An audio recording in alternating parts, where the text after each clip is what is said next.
Hey everybody, how are you? Hope you're having a good night. I know it's kind of late, but I just finished up with some work and I thought I'd jump on and do the Twitter peeps and also go over what happened tonight with Foodie. So I was watching and hello Lakey, Ethan, Prunella, Irene, everybody coming in. What was going on with Chantal? Well, she was blazing up right on camera. That's why the title of this live is Puff Puff Gas versus Puff Puff Pass. She just said, I don't give an if. And she blazed up right on camera. She did it on Kick, though. She didn't do it on YouTube. Interesting. So, yeah, she went on Kick and she was blazing up. And I got a theory about that. Here's my theory. And this is based on past behavior. The last time that Foodie did the Ozempic, she didn't like the fact that it stopped her from eating. So she would find ways to get around the Ozempic, stopping her from eating and taking away the appetite and making her nauseous when she took it. She would do green products to get around the nausea so she could eat. And we're back to doing that again, I guess.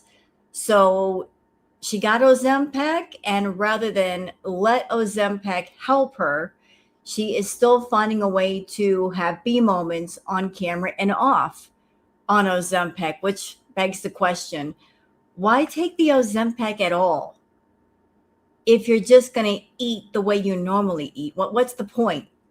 Just stop doing it. Also, yesterday was the last day of Ramadan. I believe Ramadan ends on the 17th.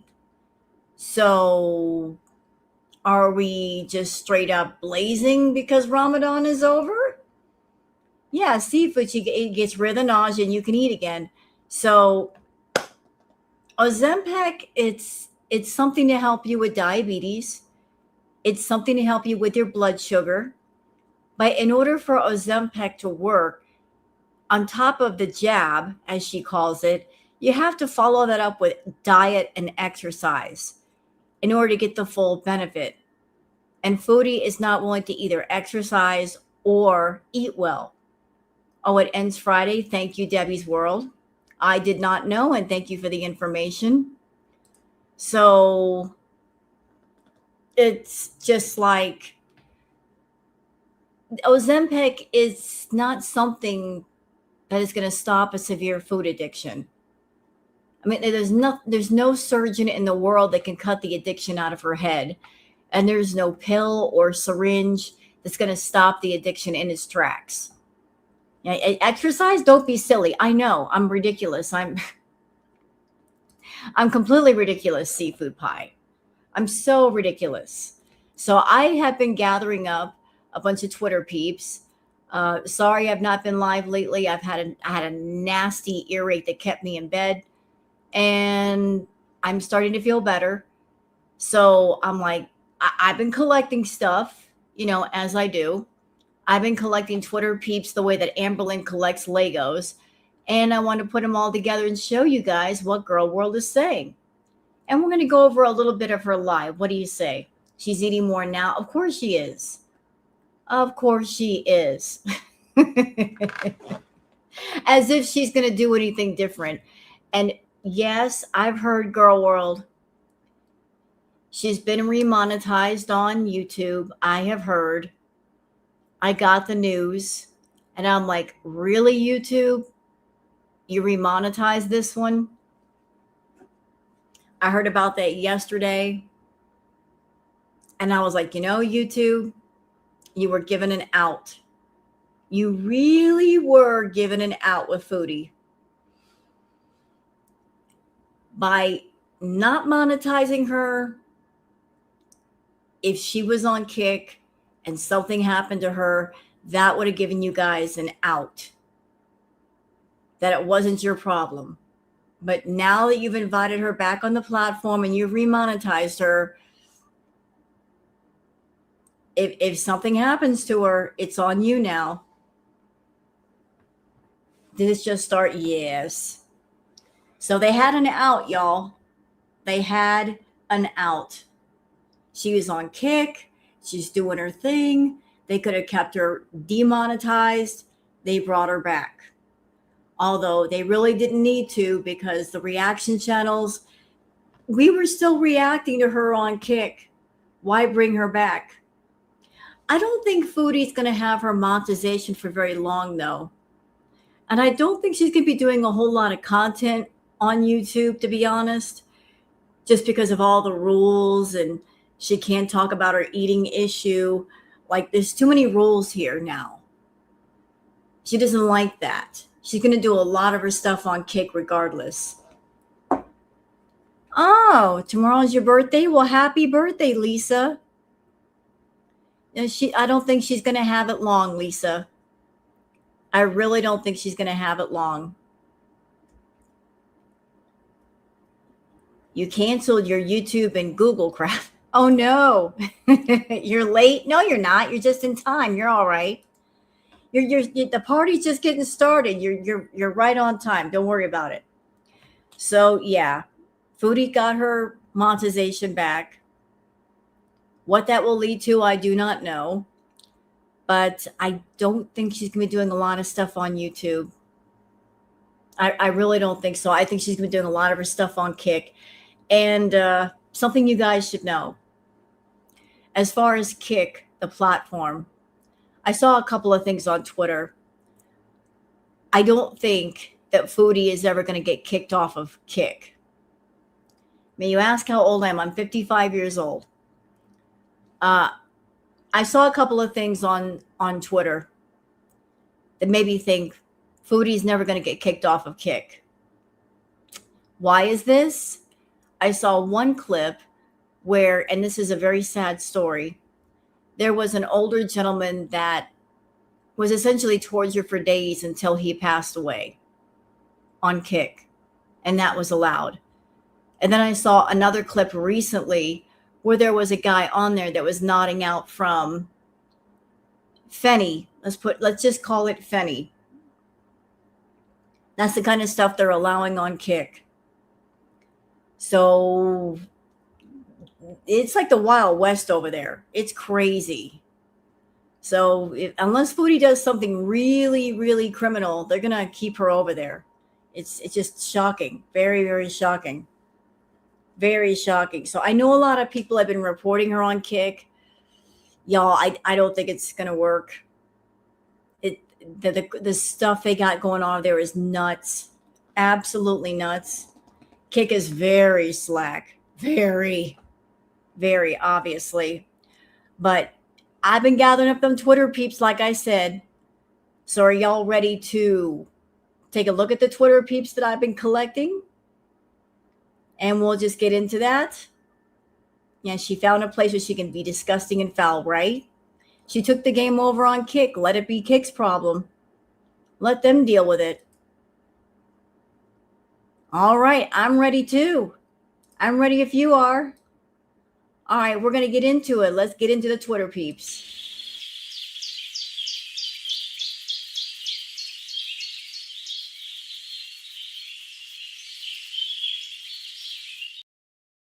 All right, we're going to get into the Twitter peeps. Okay, let me just go ahead and pull up my screen. All right. Okay, so for those of you that are on Twitter, my handle is Wild Girl Sarah. For those of you not on Twitter, that's why I do the Twitter peeps. So y'all can keep up with all the girl world stuff without actually having to be on the Bird app. So let's start here. Oh, there's my picture with boogers. Sorry, I had to stop and let y'all know about that. Oh, before we get deep into this, hey, I have to tell you guys, listen, I am so happy because one of my favorite channels is starting to go live now. Rufus the Bull. I was shocked. They're doing lives over there with Rufus and Rhonda and the whole family. Y'all ought to sub up to Rufus the Bull because they've been going live every day. showing Rufus and Redford and Rhonda and the whole crew. Just thought I'd let y'all know. Okay, moving on. Here's Chantal. First tweet is from Doc Remy LeBeau, saying Ozempic week 1 continues to be a resounding success. So what we got here? Her hands are full. Girl, are you hungry? You must be hungry. Look at all that stuff in your hand right there. Yep. And this, ladies and gentlemen, is why if you are a food addict, green products are not a good idea. Because if you have an issue with food, all the green is going to do is stimulate your hunger further. It's like supercharging a battery. She's got an extreme food problem. So putting green products, which give you the munchies, on top of an extreme food issue, it's just like, hot wiring dynamite. Putting some nitroglycerin around dynamite. It's just going to supercharge it. Exhibit A right here. So I don't know what green products she's doing besides the smoke, besides the edibles, but bad idea. And it really doesn't make any sense if you're trying to lose weight and then you're taking something on top of that will stimulate your hunger. Again, why are we taking the Ozempic again? Why are we taking it? Does it make sense to spend money on Ozempic if you're just going to eat your way through it? It really doesn't make any sense. Is it all for show? I don't know. Okay. So yeah, there's Foodie. She's having a snack attack. Go girl. Okay. Doc Remy LeBeau saying, LOL, the asthma is doing great, cutie. She's standing in the mall parking lot smoking a green stick, let's call it a green stick, and yelling at her chat. Let's watch.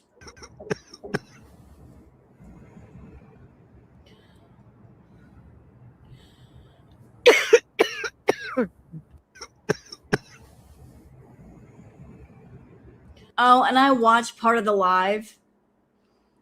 Chantal, why do you bother with buying the smokable stuff when you don't know how to smoke it? When you're smoking it wrong, you're not even inhaling, bitch. You're not even inhaling. Why bother with the smokable stuff if you don't know how to smoke it? You're just wasting it. And I have a joke.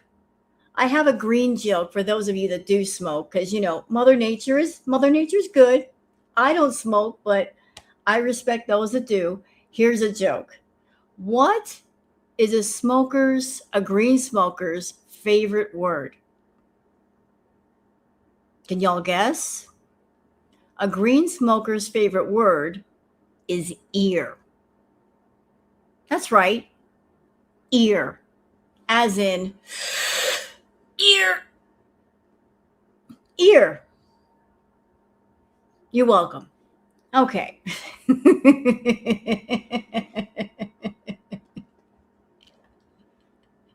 Yeah, she's like a 13-year-old trying to be cool. All the green that she smoked during Crackhead Olympics, and she still hasn't figured out how to smoke it the right way. What is the point of smoking the green if you're not going to inhale? Are you even getting high? Is it just for looks? What is going on here? You got to inhale it, keep it. All the food that you eat, Foodie, and you can't inhale a little smoke. Amateur. Anyway, moving on.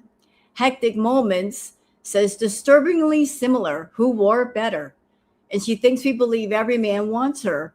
Only degenerates and feeties like Emily want women like this. Sorry, Foodie Beauties, in a bad way. Get help. So, who did wear it better? Who wore it better? I have to give points for the pig. because everything is nice and uniform, you know. There's some muscle tone there. Yeah, the hair is working. The hair is definitely working on the pig. Like there's some jaw structure happening. I could appreciate that. And that the pig has character. The pig has definite character. Foodie, not so much, you know. So I give points to the pig for striking a pose in the right way. Everything looks nice and uniform. Hey, Chrissy. The pig is nice. So who wore it better? I think the pig wore it better. Like thumbs up to the pig. And Foodie, you're cheating. You're holding up your stomach with a pillow, and the pig lets theirs droop down. That pillow action is cheating. You're cheating. Flag on the play, you're cheating. All right, so moving on from this. Jamie Cantanella says, okay, I have seen this Foodie Beauty snapshot all over. But come on, what in the ever F has she done to herself? She thinks this is funny sealing. She's not a seal. She's a walrus. There's no way that she's 1 pound below 400, maybe even pushing 425. Comparing her and Amberlynn in these photos, they nearly look the same size. If Chantal keeps this up, she will catch up to Amber. I think she already has, in my opinion. So there's Foodie. Okay. And here's Amber.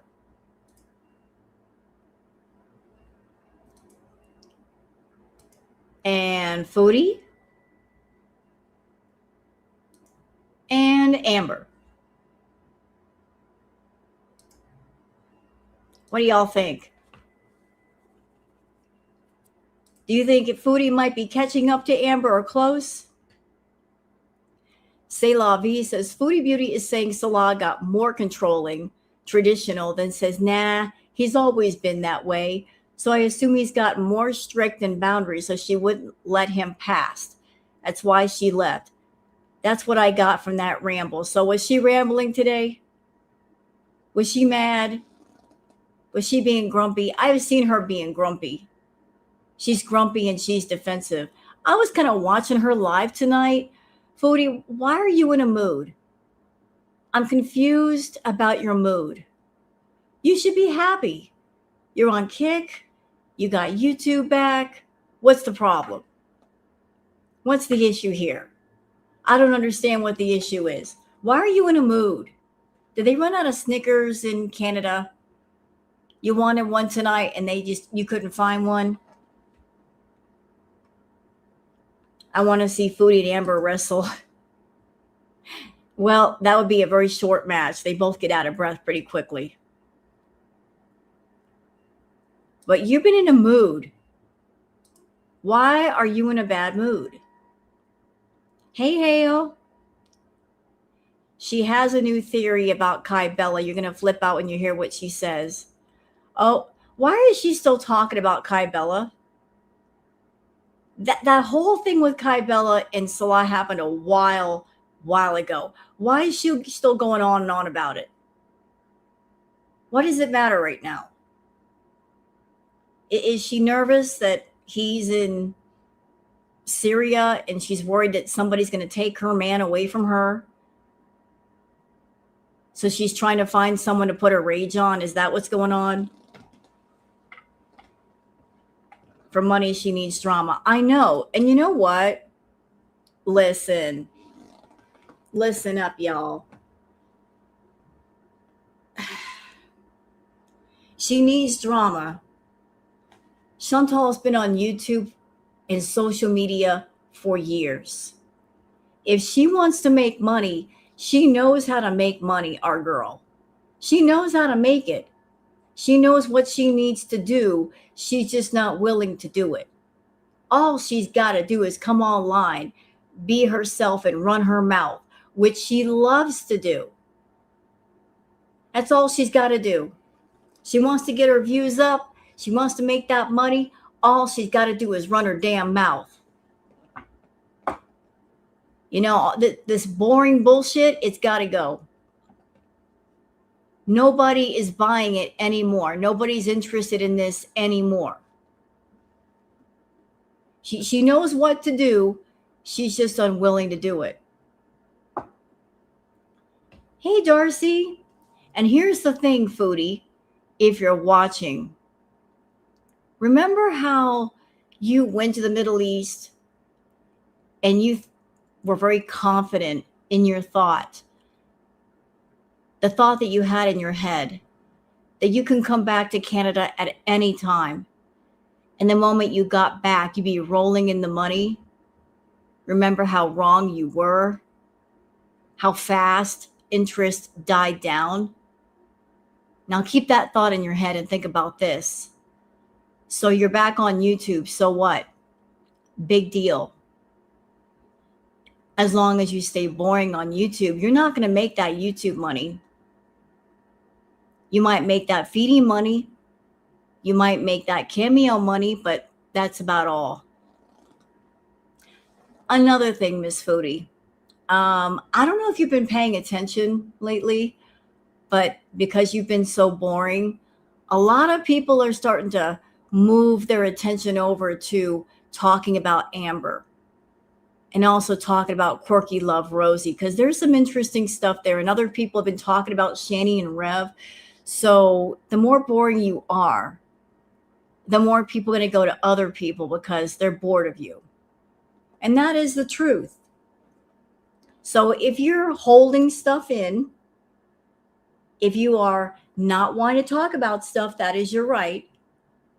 But if you're doing it thinking, I can wait as long as I want to, and the moment I start talking about it, I'll make money, I wouldn't be too confident with that thought. Because there might be a point where people are so bored of you, they stop watching altogether. And then when you finally open your mouth, you'll be like, where'd everybody go?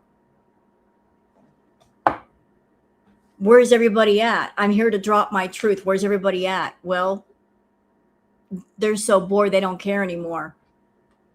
So I'm just saying, something to think about. You want to stay boring? You go right ahead. Because more and more people are dropping off and dropping like flies because you're like a broken record, rambling to yourself. Okay, we're moving on. The Tone Knob says, Chantal is so cringe in a nun outfit, getting high and using green to get around the effects of the Ozempic. It's classic Foodie beauty. She's defiant to the core and the most immature adult on earth. Well, scholars say blah, blah, blah. STFU, you stunted donkey hog. Just stop. Okay, we got some screenshots and also courtesy of Orange Cat. There she is smoking. She's smoking. You know, Chantal, there's a million people in the world that smoke green every day. And I'm sure they're not impressed by you. It's not that big of a deal to smoke a little green. Lots of people do it. And they do it responsibly. You're not that special. Yeah. Good point, Ethan. It's not smoking if you can't inhale. Kitten. Hi, Kitten. Kitten is here. And I still love the picture made of me in boogers. Thank you, Lisa. Chantal despises Kai Bella because Pooh Boy sent her pictures and told her he could at least pick her up. That ate Chantal up. Obviously, it's been how long? And she's still going on about it. And Kai Bella didn't even really want Salah. She was just trolling him. It's like, how long you to hold on to this, Foodie? Kai Bella didn't even want Salah. Didn't even touch Salah. Who let Orange Cat in here? Nothing but trouble. Hey, Mrs. Peel, I'm nothing but trouble. So I invite trouble in here as long as it's not Goose Chuck. I love Goose Chuck, but fuck you, Goose Chuck. That flurp you did earlier today, bitch, that picture, that upshot picture, no. Flag on the play. Flag on the play. That was foul. That was criminal. That was so rude. I will never forgive you. Bunch of degenerates over there. Shame, shame. Chantal secretly hates herself. Pooh Boy mocking her weight was like a knife in Chantal's heart. Well, she could do what she normally does. She's in Canada. She got YouTube back. Just say what you got to say about him. Say what you got to say. You missed the flirt. It was a good time. It was hilarious. We were all goofing around with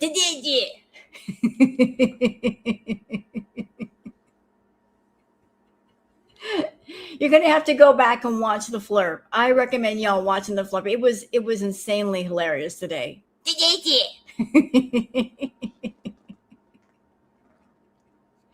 You know what? I clocked it. I was like, where did that noise come from? And the first thing that popped into my head is that's the sound you make when you're about ready to sneeze. You know what I'm talking about? Like like you're feeling that urge to sneeze, but it's not coming out yet. You're like,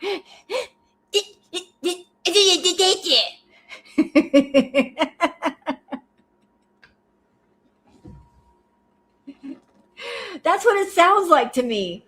Like you're trying to sneeze, and it just comes out like that.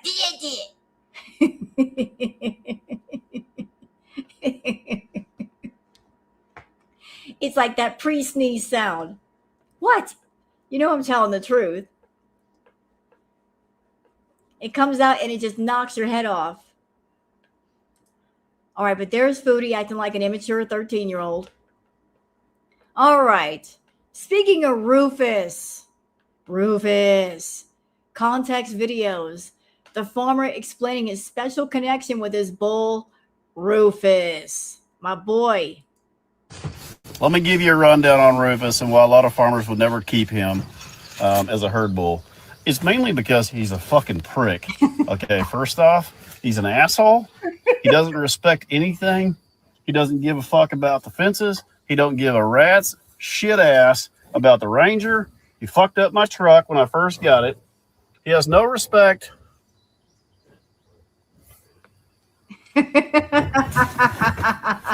for a damn thing on the farm. I got a mean bone in his body. He's not mean at all. He doesn't respect anything. Nothing. Whatever the fuck he wants to do. I see him go through stuff like spider webs. But that's Rufus. That's why we love him. Because everybody loves an asshole. Dude.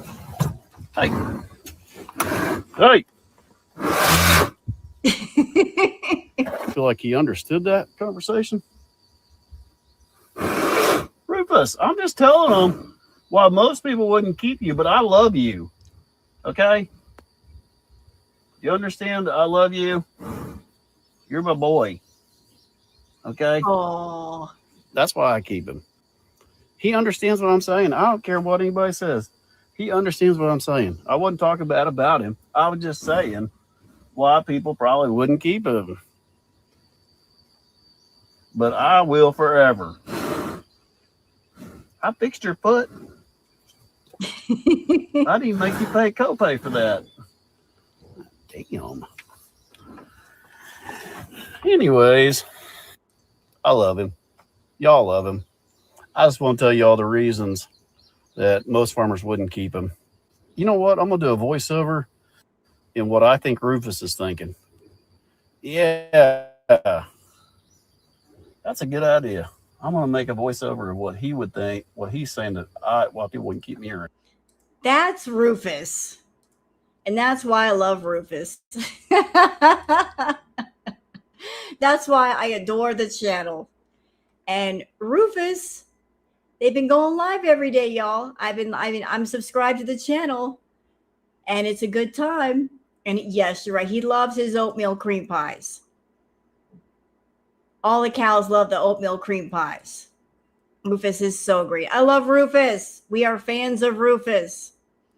All right, all those in my audience that you are gardeners, you have a garden, and if you prefer more of a gothy sort of garden, dramatic garden. Here are 10 flowers for people who prefer the dark side. We have a black calla lily. We have the black dahlia. We have a black iris, a black velvet petunia, a black magic hollyhock, a black hellebore, black tulip, black star gladiolus, black viola, and black rose. So if you want a more of a goth themed garden, hey, put together a goth garden, darlings. You know, I'm sure Morticia Adams would approve. Absolutely. So let's move on. Dang it. I hate when Twitter does that to me. They suck. Okay. So, Raised Dactylion says Chantal is thinking of taking edibles to counteract the nausea Ozempic gives her. That's the point of Ozempic. Yep. And she's going to eat her way through it. So again, what's the point of taking it? What is the point of doing the jab if you're going to eat your way all around the jab? And who did this? Caster says Foodie Beauty. Y'all. Really? Who did this?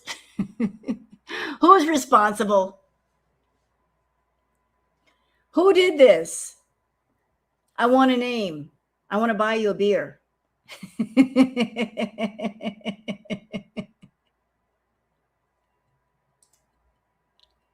This is so right, it's wrong.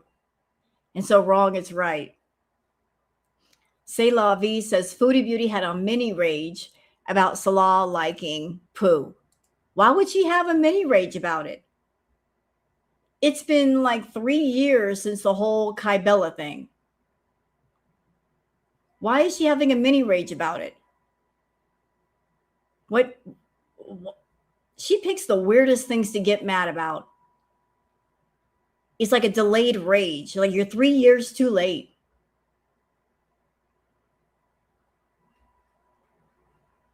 Why are you getting mad about that?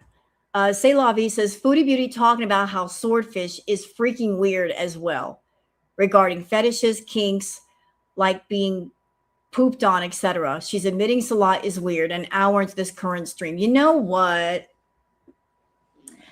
about that? What is it they say? You are the company that you keep. Isn't it strange how Natter allegedly has kinks and Salah has kinks? So if you're pointing a finger at people and you're hanging around those people and you are getting involved with those people, what does that say about you? It kind of points the finger back at you that maybe you've got some kinks. Maybe there's some stuff that you're into, that you're doing behind the scenes. Yeah, birds of a feather. You're hanging around kinky people for a reason. So you are denouncing Natter and Salah for having kinks, but listen, y'all. Clock it. Foodie's got kinks. Yes, she does. I think she's got a kink for poo too. She's pretty much almost admitted that. She's got a kink for poo. Yes, sir. Yes, ma'am. And she's also got a humiliation, degradation kink. She's got some kind of weird fascination for going into public restrooms and sniffing her fingers. I mean, that she's kind of slid off the cracker a little bit. Something ain't normal right there. All right.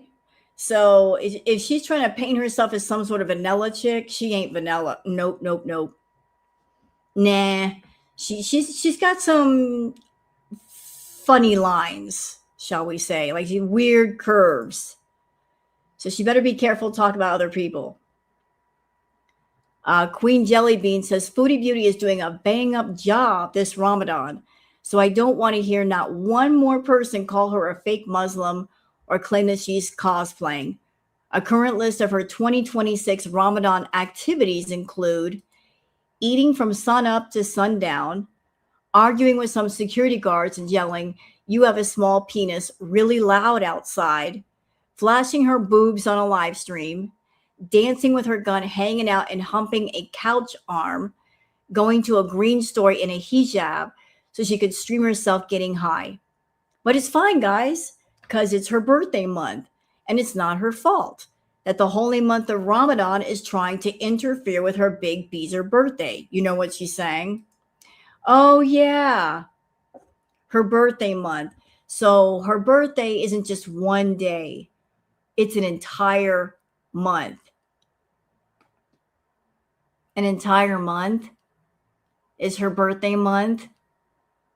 She's how old? And she needs an entire month for her birthday. Why? As if she doesn't do exactly as she pleases all the time. Like every day is practically a vacation. Why do you need an entire birthday month? That's just weird. I need an entire month for my birthday, but why? You do what you want anytime. What? Okay. You want a birthday month? You do your birthday month. You're ridiculous. So have fun with that. Okay. Dang it. Dang it. I hate you, Twitter. I hate you. Okay. So, all right. Yep. There's another picture of her smoking. Blazing up. There we go.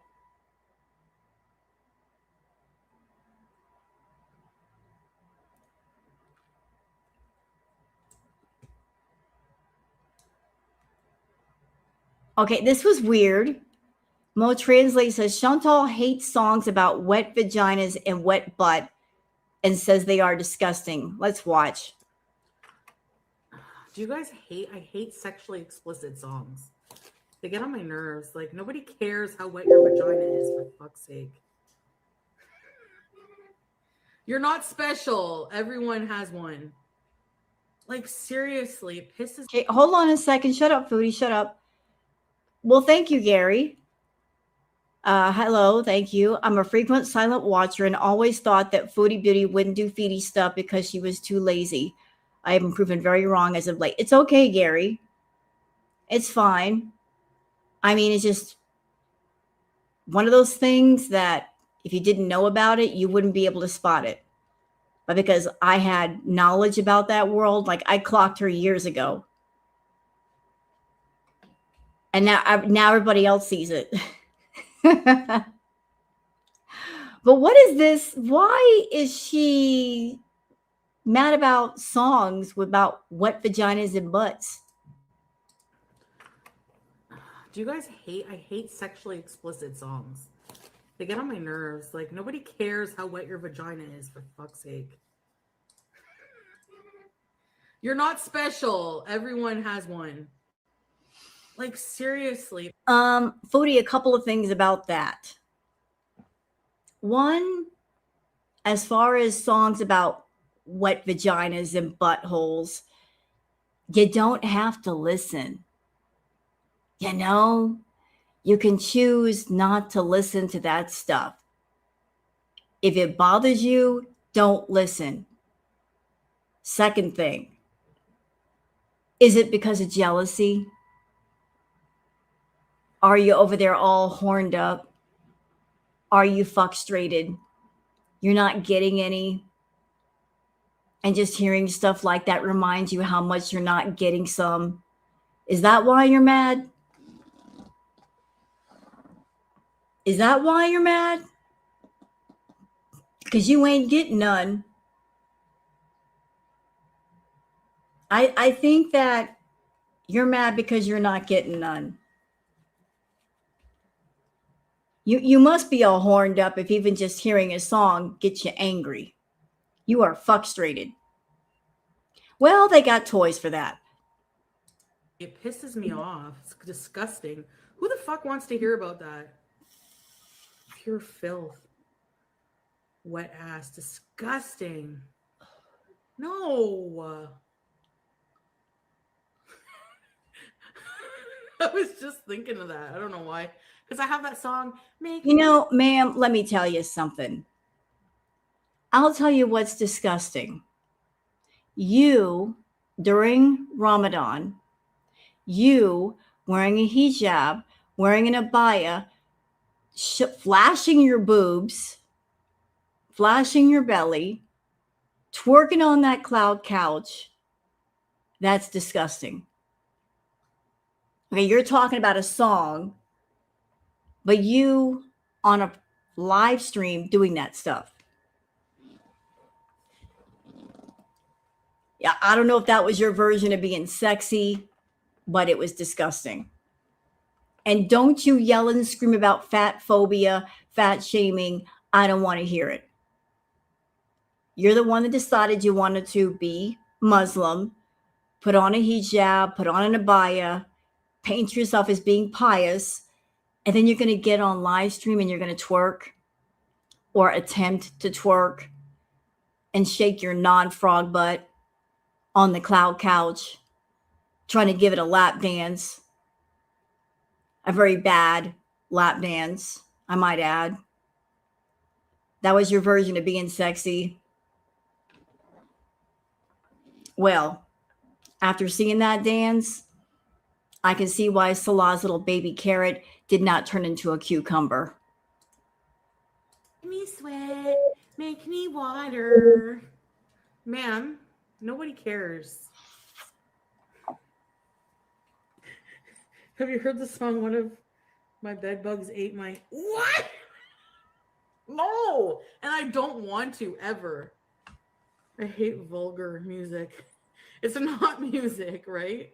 Like, nobody cares Cardi B ain't special. Oh my God. Her voice gets on my last nerve. I can't even listen to her voice.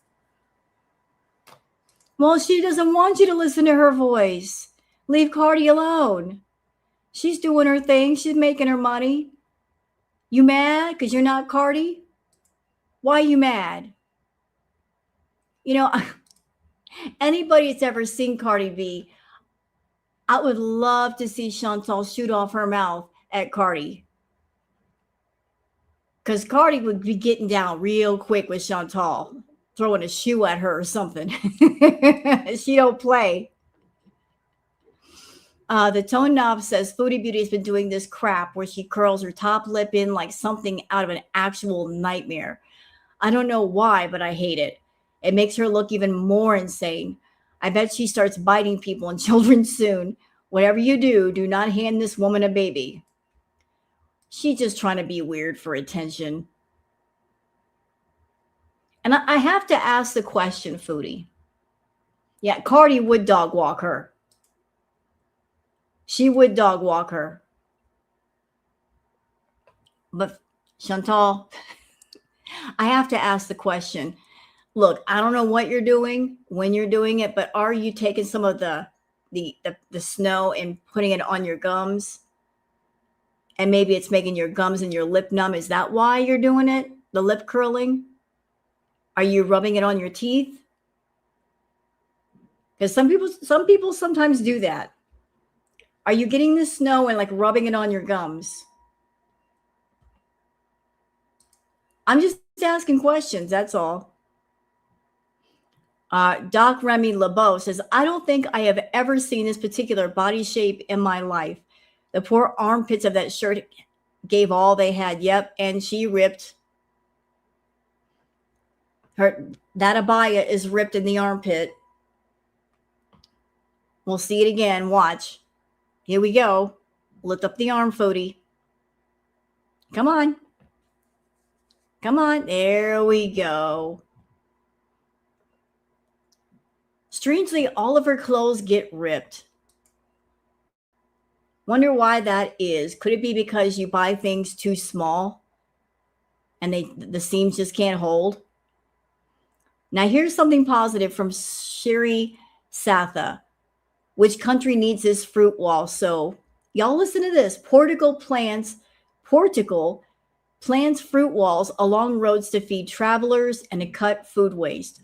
Portugal has been planting fruit walls along sections of its highways, transforming roadside spaces into free pick zones open to travelers, commuters, and nearby communities. The living walls grow fruits such as figs, oranges, berries, and other crops that anyone passing by can harvest. What a great idea. You know, nobody should go hungry. That is super cool. We should do that. That way, anybody who needs something to eat, you can just pick it off a wall. And here's something else that's positive from Science Girl. World's first virtual reality train opens up in Aussie aged care facility where residents enjoy afternoon tea while touring 10 countries. So like we get the elderly citizens, they get together and it looks like they're on a train ride. They get to talk to each other and they're essentially taking a tour of the countries without leaving their chairs. Very stimulating. I think that's a great idea. Keeps them engaged, gets them together, a sense of community. Amazing idea. And here we go. Castor says there's no problem. Doc Remy LeBeau says we finally get the full reverse angle view of what it looks like when Chantal launches herself onto the boneless couch to seal for hours. The woman is absolutely massive. Bonus toddler dancing at the end. So I don't know that if I tried to lay like that, it'd be so uncomfortable. Wow. Wow, Foodie. You have to literally drop onto the couch. You can't just sit on the couch and lay back. You have to drop your weight on the couch. Oh, there we go. Yeah, that's the lengthening filter. She can barely sit up. Wow, wow, wow. That's a lot. Okay, who here loves Enya? I love Enya. Ace Rose says the Irish singer Enya never married, had no children, and lives in a castle with her cats. No wonder she makes such great music. She loves cats. I love Enya. So Enya loves cats. Enya is amazing. I listen to her all the time, believe it or not. I've known about her for years and years and years.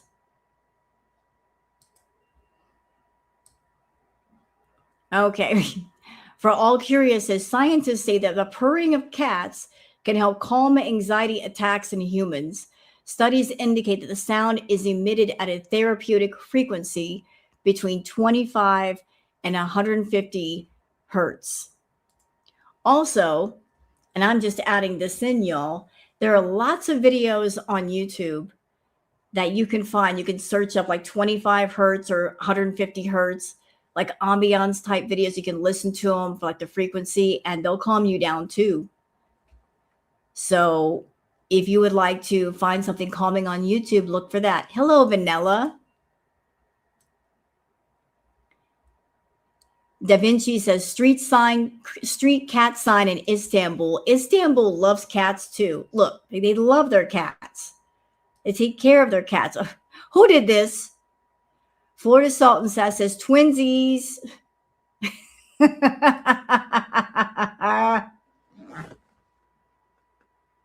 Uh-oh.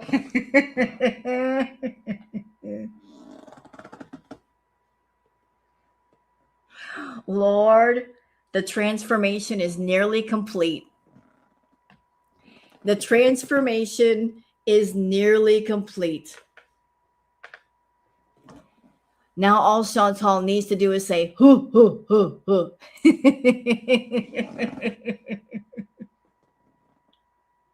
All that Chantal needs to do is have Princess Leia chained next to the podium. Lord.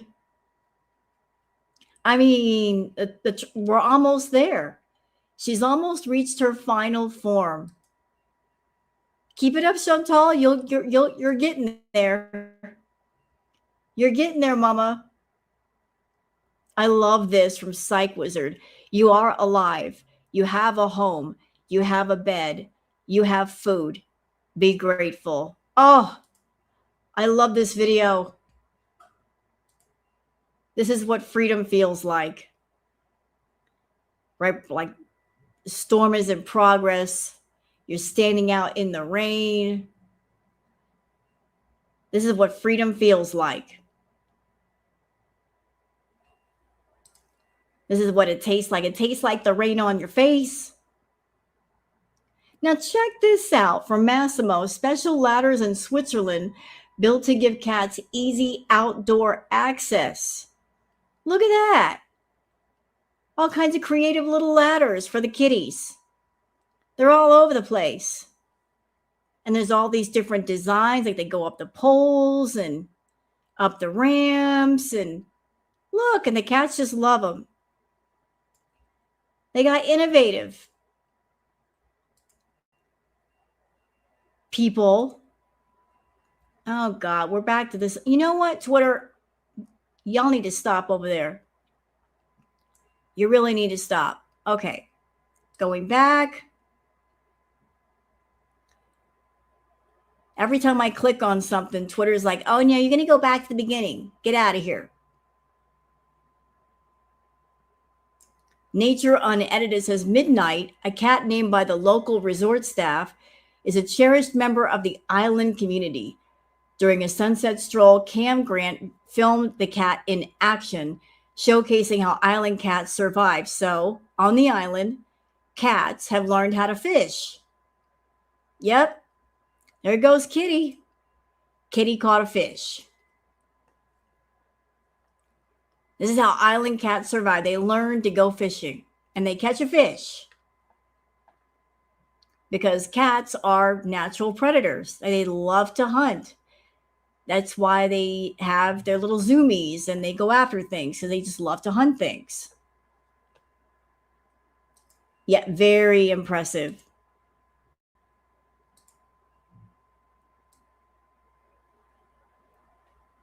Okay, so oh, we already saw that. Oh boy. Ah. Debbie's World says adding 50 pounds. So this is what she will look like by Christmas 2026. Yeesh.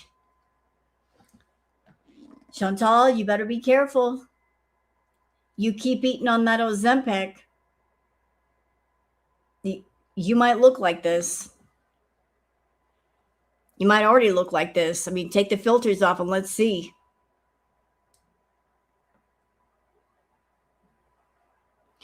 Oh, by the way, chat, I guess Anime Sucks is back in her chat. Anime Sucks got essentially banned by Teardrop because he said the N-word with the A, not the ER. But Teardrop got rid of him. But Chantal keeps letting Anime Sucks back in her chat.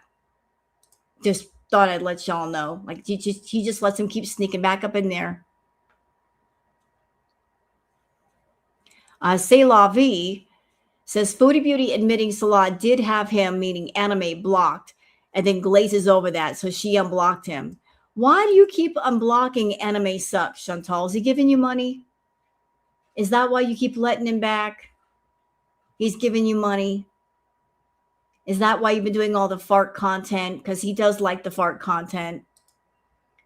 Is he someone giving you money behind the scenes? Oh boy. Jasmine says, the most haram Muslim I've ever seen. Shame on you. 500 kids and no money says the same person who claims her husband loses it over an ankle is now flashing bras and belly on camera. At this point, it's not even speculation. It's a business model.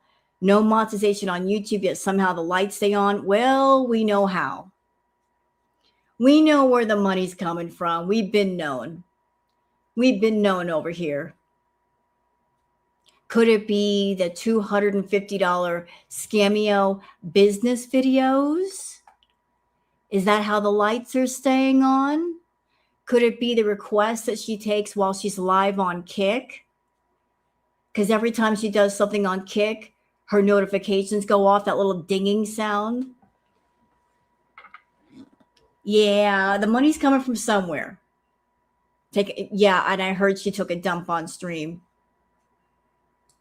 Yeah, she's monetizing every fetish she can. Yes, she is. She's like, whatever you want me to do, I will do. I'll do it on stream for you. She's all about that life. Like, whatever you want me to do, as long as you pay me, I will do. I don't care what it is. I'll make the money. I'll make it. Okay. So Chantal keeps saying that her cat is a Savannah cat. Gabrielle Corno says silver F1 Savannah cat and a serval cat mixed with a Maine Coon. So look at these kitties. Look at them. Here is a type of Savannah, and that's a serval mixed with a Maine cat. Look how pretty. Absolutely stunning. Very pretty kitty.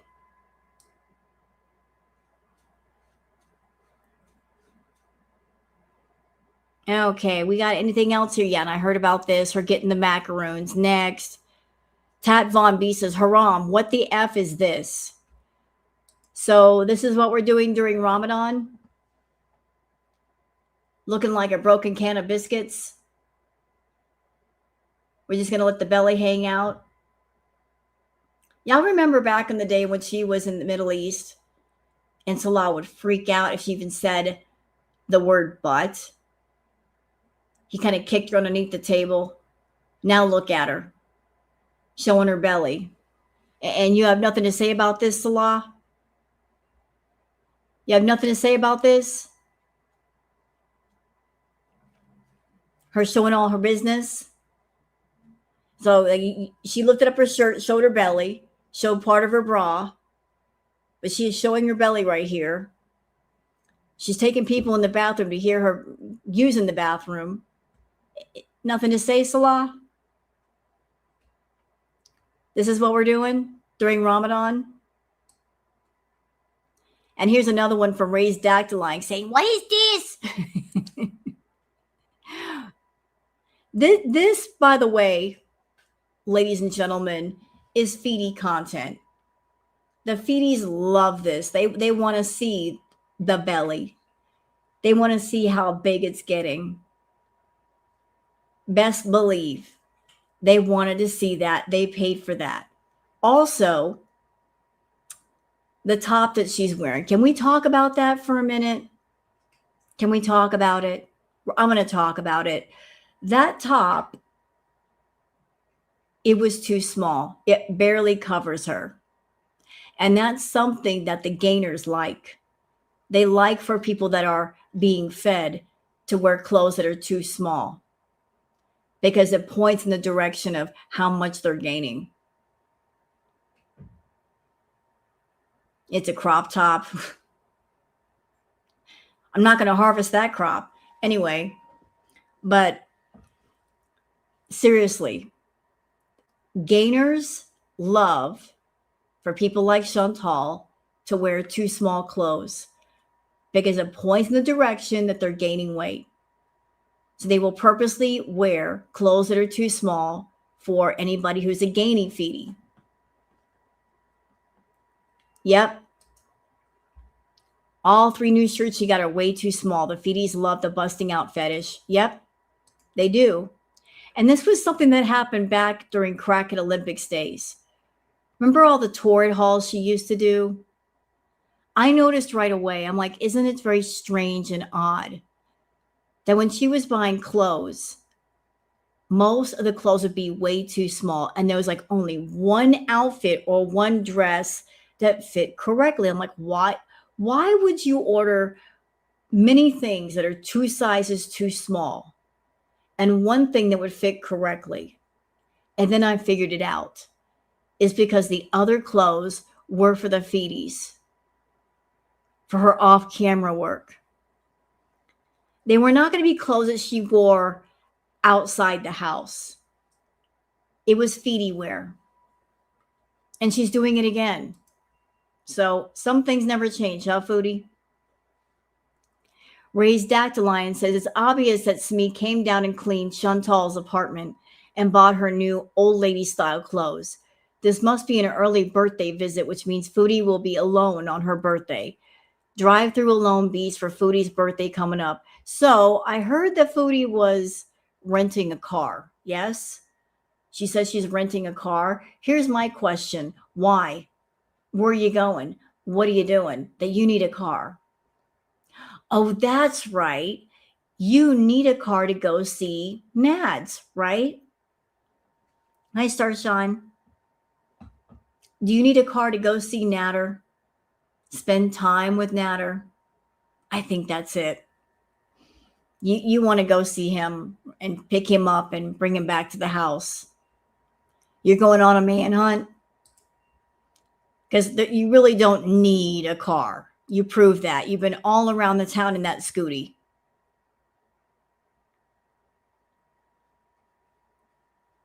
Uh, 500 Kids and No Money says, Shmi celebrating Foodie Beauty's birthday almost 2 weeks early. As a very specific timeline choice. Wonder what the rush is. Good question. Why is she celebrating her birthday early?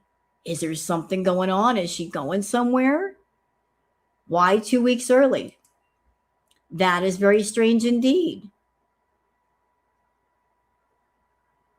The Tone Knob says, after talking all that crap about YouTube, saying they discriminated against her and that she wanted to sue them because they don't want her feedy stuff on their platform, she's now so happy to have her monetization back.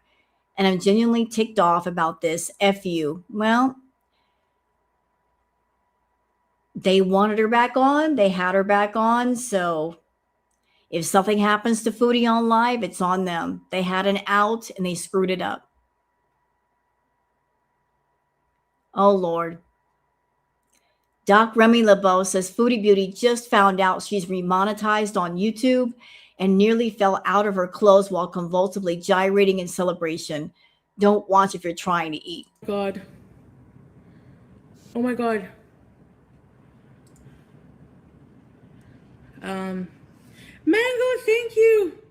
What song do I dance to? Madonna? Okay, for obvious reasons, I'm going to turn off the sound. Copyright. I don't want to get hit with copyright. But she's about to dance. Oh, Lord.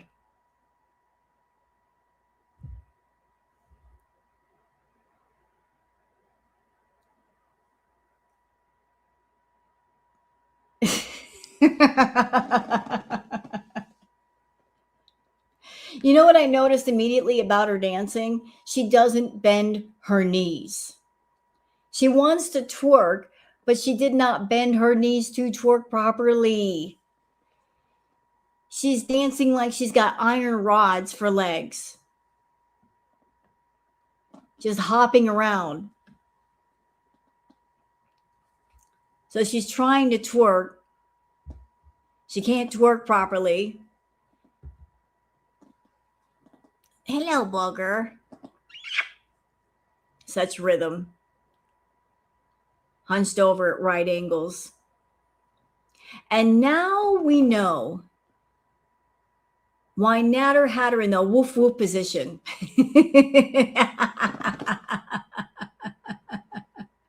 Now we know why Natter had her in the woof woof position. Because you can't exactly tell Chantal to stand against the wall and put her hands on it. Rhythm is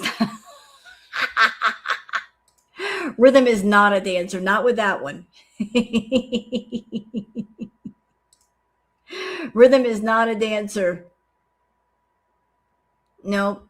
Hi, Boggs. Everybody's saying hi to you. It's the boogers. Can you all imagine when she plops down? And the bed's probably like an I can't do anything because, there you go. Thank you. But that's Foodie, I guess, trying to be sexy or celebrate, or I'm not quite sure what that was.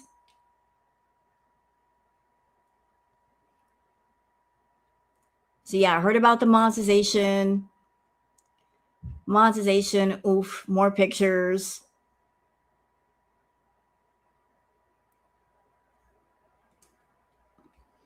Okay, are we going back far enough?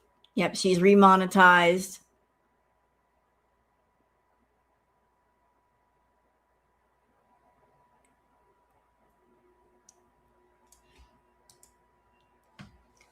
All right, we've done enough of the Twitter peeps. Let's go on to the live stream. You guys ready for the live stream? We've been doing this for an hour. We can just keep going with the Twitter peeps.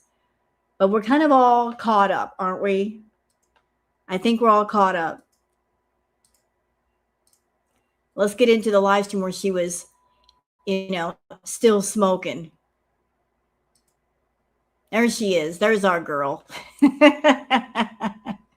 There she There she is.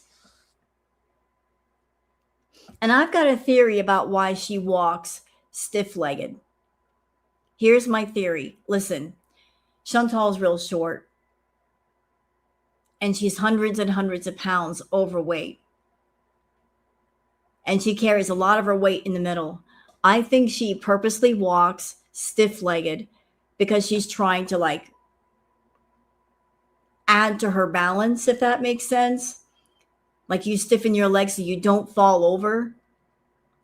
You're trying to balance all that weight by making your legs extra stiff to limit the gravity of swaying back and forth. Yeah, I think it has to do with balance. That's just my theory. Why she walks like that. It's a full-on diaper squat dance. Good theory. I like it. Oh, really? You think so? Now that's something I haven't heard of. Is that a Foodie thing, or is that like an adult baby thing? Does it play into the adult baby thing? Because it sounds like an adult baby fetish thing. That's true. That's true. They do walk like, oh my God.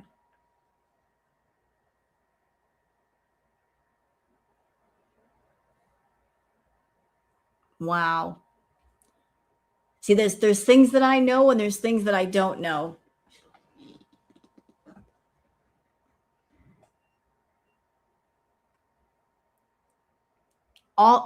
It's everything she does is with purpose. It's all about making money and catering to the fetish guys. Can she do not one single thing where it's just her?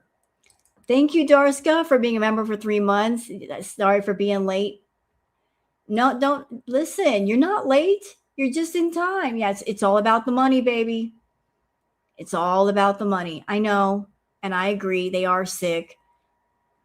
And I'll say that one more time. If Foodie wants to do adult stuff, there are sites for that. There are sites designed for that. Where I have a problem with Foodie is where she's choosing to do all this stuff. On social media, where there might be people who are adults, but also not adults watching her that don't need to see that. And if she thinks she's slick, thinking that nobody's going to know what she's doing, obviously we've caught on, so we do know. But there's just some things that not everybody needs to see, It's not what you do, it's where you do it that matters. You want to get your freak on an adult site, go to an adult site and do it. I won't say a word. Have at it. But when you get on social media And there might be people who are underage or impressionable watching you. You're exposing them to adult fetishes that really they shouldn't be exposed to. You know, it's like, have some respect, you know. That's it. That's all. You know, and it makes me uncomfortable knowing that she's doing adult baby stuff on Kick or YouTube or Twitch, because it begs the question, the kinds of guys that are asking her to do that stuff, how far their fetish might go, if they're PDF files, if she might be catering to the PDF file crowd. That's the part that makes me nervous. All right. So let's watch the stream. And this is courtesy of the lovely, wonderful Orange Cat, who's here. Thank you, Orange Cat. Let's listen.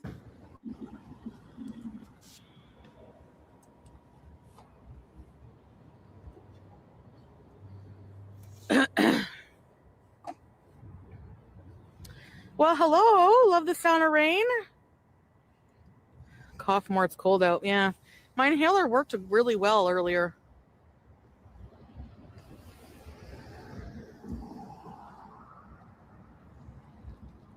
Oh, Canada. I'm allowed to smoke on the street. Friggin' hashish. That was a quick trip. Yeah, I'll tell you guys when I get inside, but there's a place in the mall. And the guy, I went in there and I said, yes. I said, no, not cigarette. That would be worse for my... I just bought one joint. That's it. I didn't buy a pack. Sativa. I didn't buy a pack. I didn't buy 10,000 milligram gummies. So. Okay, you know what? I don't smoke the green, but I know a little bit about the green. So there's sativa. Hey, booger. There's sativa, and then there's indica. And I heard the difference between the two of them is indica, it's in the couch. It's much more relaxing. Sativa is more of like, it's a bit energetic, I guess. So she just said she's smoking sativa. Oh, and there's a hybrid too. So those of you that smoke the green, educate me on it. I've smoked a little bit in my time. Don't tell anybody. But I know that there's different types. But you know what? It don't even matter what she's attempting to smoke. She's not even smoking it right. I don't even smoke, and I can tell you she's not smoking it right. Because you're not even inhaling. So what is the point of lighting up if you're not going to inhale it, bitch? Hybrid is a cross between the two. In the couch.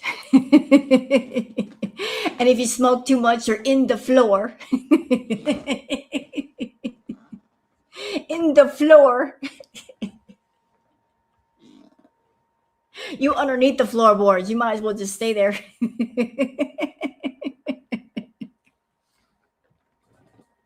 What? You know I'm telling the truth. You start off being in the couch, and then you end up being in the floor.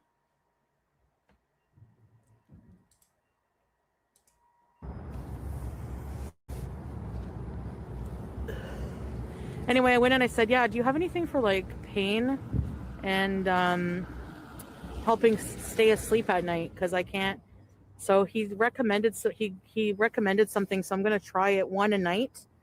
And then I said, also, do you have like just a joint? Like just one joint?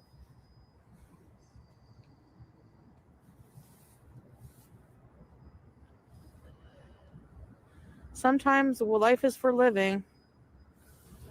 Cigarette coughs, yeah.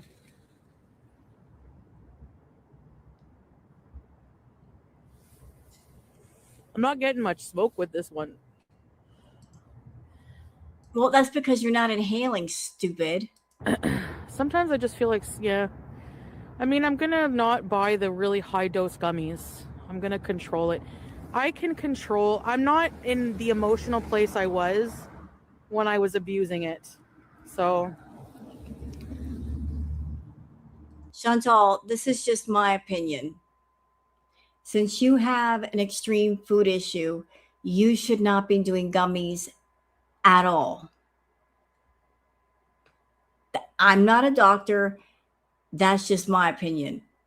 That if you have an extreme food issue where you can't control your eating, you shouldn't be taking gummies, because all that's going to do is stimulate your hunger, which it's always done. You should not be doing the gummies. Also, the bad thing about the gummies is that you are a very impatient person.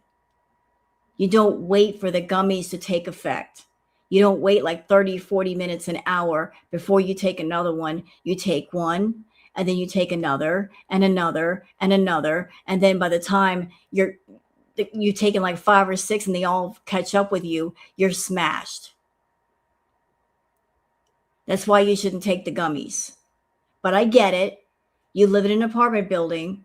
Obviously, you can't smoke up there, because if you smoked up there, there'd be an issue with your neighbors. But still, like, gummies and you shouldn't even be a thing. Period. Shouldn't do it.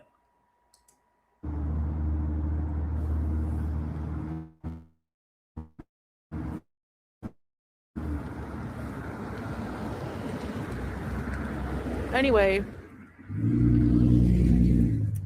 so yeah, but he said I can't really recommend. He's like, we're a recreational place, we're not medicinal, so I can't really recommend much with the pain stuff. Like, that's weird. I don't know. I understand perfectly why he couldn't recommend anything, because A, he's not a doctor. B, he doesn't know your issues. C, he's not there to be a doctor and recommend anything medicinally. He's just there. You're saying, I need to relax. So he's recommending something for you to relax. This is not hard to figure out. I'm 100% certain she can smoke on the balcony. Maybe, but you got to know that some of that's going to get in the house. And I'll tell you what, like, look, I live in New Mexico. You can smell that on the wind here. You know, it carries. It carries. When I lived in Long Beach, my neighbors smoked, and I could tell when they were smoking inside their house. It's a scent that once you know it, you pick up on it immediately. Smoke alarms that go off in her house.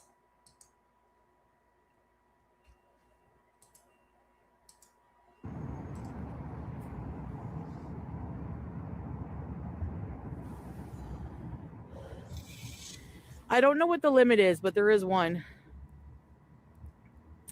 Yeah. That's better. I wasn't getting any smoke. So remember me talking about that impatience thing?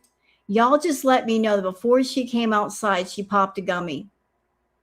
That should have been enough. But she didn't want to wait for it to take effect. So she went downstairs and she got more. She couldn't wait for it to take effect. She could have waited and she would have been fine. But no, she had to go all the way to the green store and get a green stick. The impatient.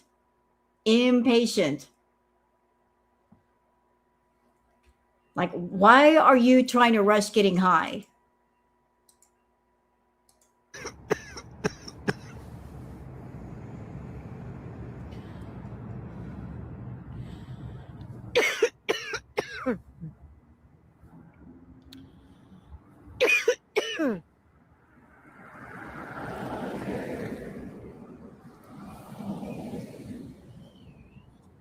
Basically, it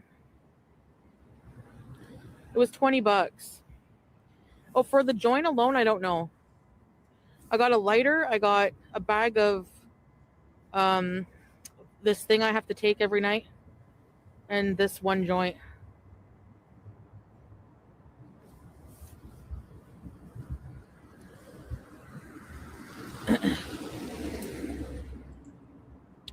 And to answer your question, Vanilla, why is she back doing lives at 3 to 5 in the morning? I can only speculate, but I would imagine that the reason why she's up so doggone early is because she's trying to catch the real Salah. She's trying to catch him when he first wakes up. I think she stays up all night doing God knows what, but she's waiting for that magic hour when she thinks he might be checking his phone, trying to talk to him. She's trying to keep tabs on him, like maybe checking all the socials, his family socials, about who's doing what and where. She's trying to keep tabs on him. She's trying to maintain some kind of control. No, I wasn't banned from them all. As long as I'm not live streaming.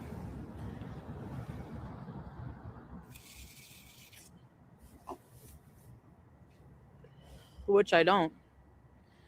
I turn it off. I should have brought my stand. It's cold.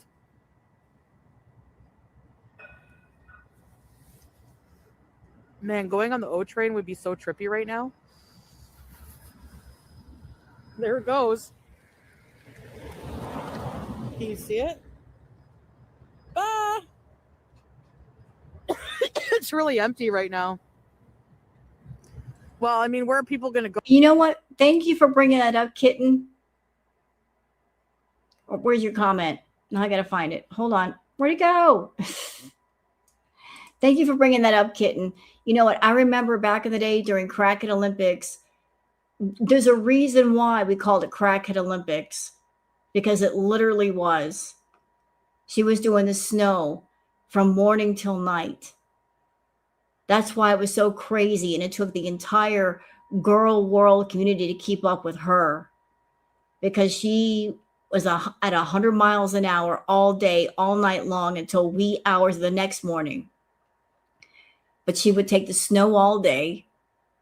It would keep her hyper. It would keep her live streaming. And then when she wanted to come down, she would do the gummies or smoke the green sticks. Like, she used one thing to get her up, to get the work done, and then use something else to bring her back down. She's doing it again. Go at 8 on a weekday in this freezing weather.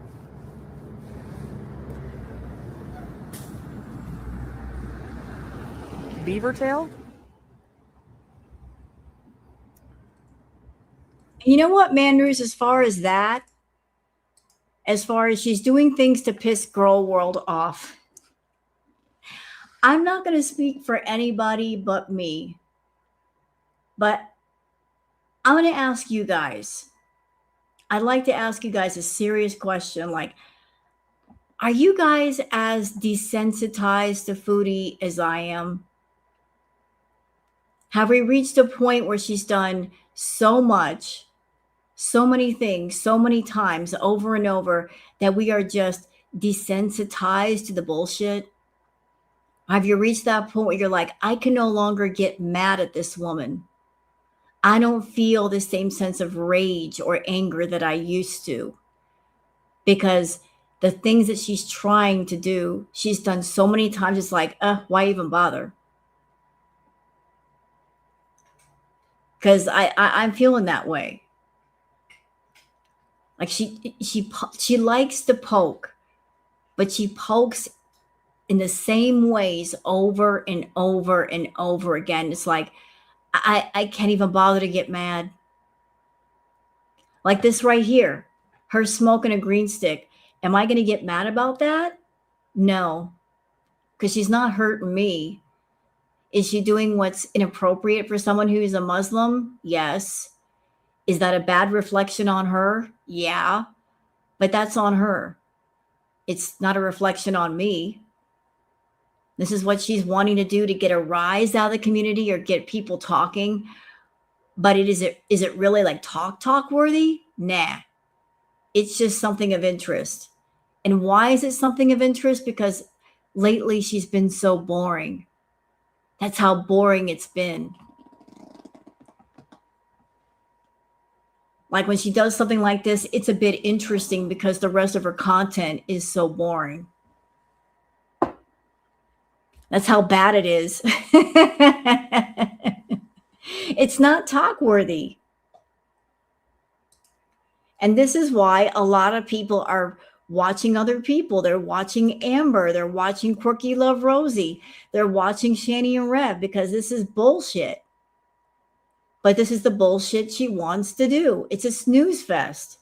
Y'all wonder why I'm not going live every day? Here's the answer. Here it is. And she normally puts people to sleep. It's like, oh, Foodie smoking a joint. So what? That's basically my. It used to be during Crackhead Olympics. As soon as Foodie went live, everybody would rush to their computers, like, okay, time to record, time to do a live. Now it's like, you know. That's the attitude.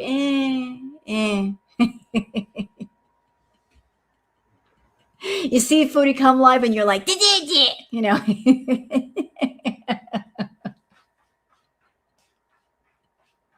Who gives a shit? Yay, she went live. Yay, she's live again. Yay, she's talking about nothing. Yay. I was gonna bring my stand, and then I got.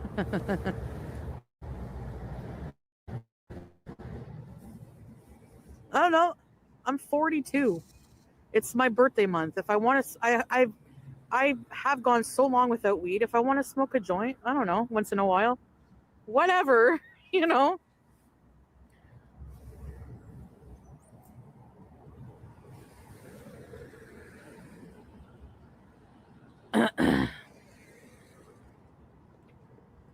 It's one day, birthday month.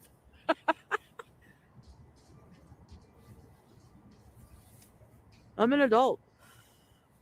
I don't need people coming in here and being like, oh, wow, you know. Hey, you're allowed to not like it, but I'm allowed to not give a shit either. It's my life, you know. It's my life. You know, and I don't know if Chantal is watching. I'm sure that her super fan Stacy is watching because Stacy's probably hiding all up in here. Hi, Stacy, bitch. Chantal, listen. You're 42 years old. You're smoking a green stick. Good for you. I'm sure that when you were a very young lady, 12, 13 years old, whatever it was, when you first got your first cigarette, that, you know, smoking a cigarette made you feel cool or look cool. Like it's a rebellious thing. But when you're doing it at 42, it just looks sad. It's just a sad jab for attention. You know, like I said, lots of people light up all over the world. They don't make a big deal of it. You know, like you're not the rebel that you think you are. You're not the bad girl that you think you are. You don't look cool. You just look sad and pathetic, like you really, really want attention.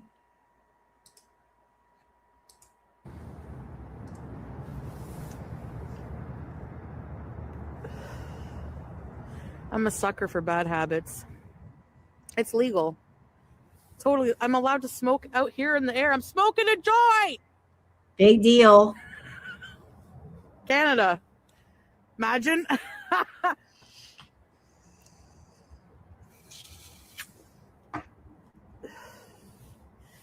Well, no, it's okay. You know what? If people make Muslim comments, it's fine.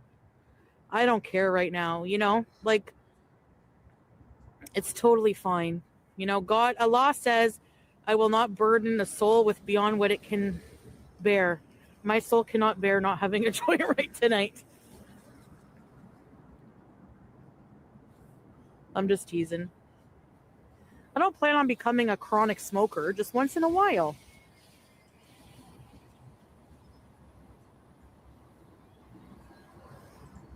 Thank you, 666 potatoes. Yeah, they talk about alcohol, but not weed, but some Muslims interpret that, scholars interpret that anything intoxicates your brain. I don't know. I don't think I think, if it's legal here, it's used for medicine as well. As long as you're not abusing it or using it to harm yourself. Chantal, listen. I know what this is. What the things that you're saying right now. This is you doing something you know you're not supposed to be doing. And while you're doing it, you're trying to justify doing it. It's for medicinal purposes, blah, blah, blah. Read your comment. Hold on, I got to go find it. Hold on. Where is it? I had to scroll up. Where'd it go? What was the comment? Oh, the Ven puking night? Is that what you mean? Yeah, the Mosque of Chantal. It's got very interesting rules. But you're sitting here smoking a green stick. You're trying to justify smoking a green stick. Just shut up and smoke.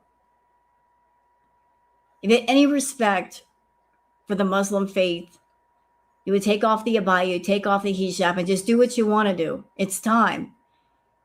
I mean, that's the only thing that's left. Just take off the abaya, take off the hijab, and just be yourself. I don't know why you keep insisting on wearing the abaya and the hijab, except that maybe you've got some Foodie clients that insist you keep it on. I think you're doing it for them. That if you don't wear the hijab and the abaya, it won't work for their fantasy. That you wearing the hijab and the abaya, doing haram things, that's their niche interest. But you might as well just take it off. Doing it once in a while, I don't think is going to be that big of a deal. I'm not even high, like,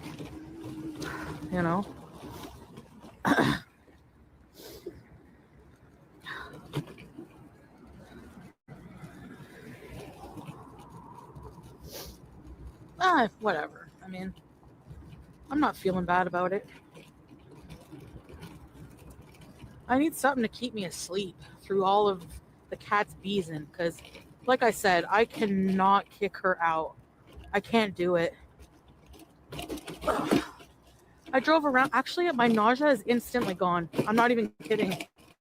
I was so nauseous in the. You know what's funny? I know that BG is still a kitten. I acknowledge that. But Chantal, if you want the cat to sleep through the night, you know what you could do? You could give her a proper meal. When animals are properly fed, they sleep better. They sleep more. I saw what you're feeding, BG. You're really not feeding her proper food. You're giving her those little liquid the things that are supposed to be like liquid treats. That's her food. She's probably hungry. You want her to sleep through the night. You want to get some sleep yourself. Give her a proper doggone meal. She'll have a nice full belly and she can sleep properly. Seriously. Give her some proper food.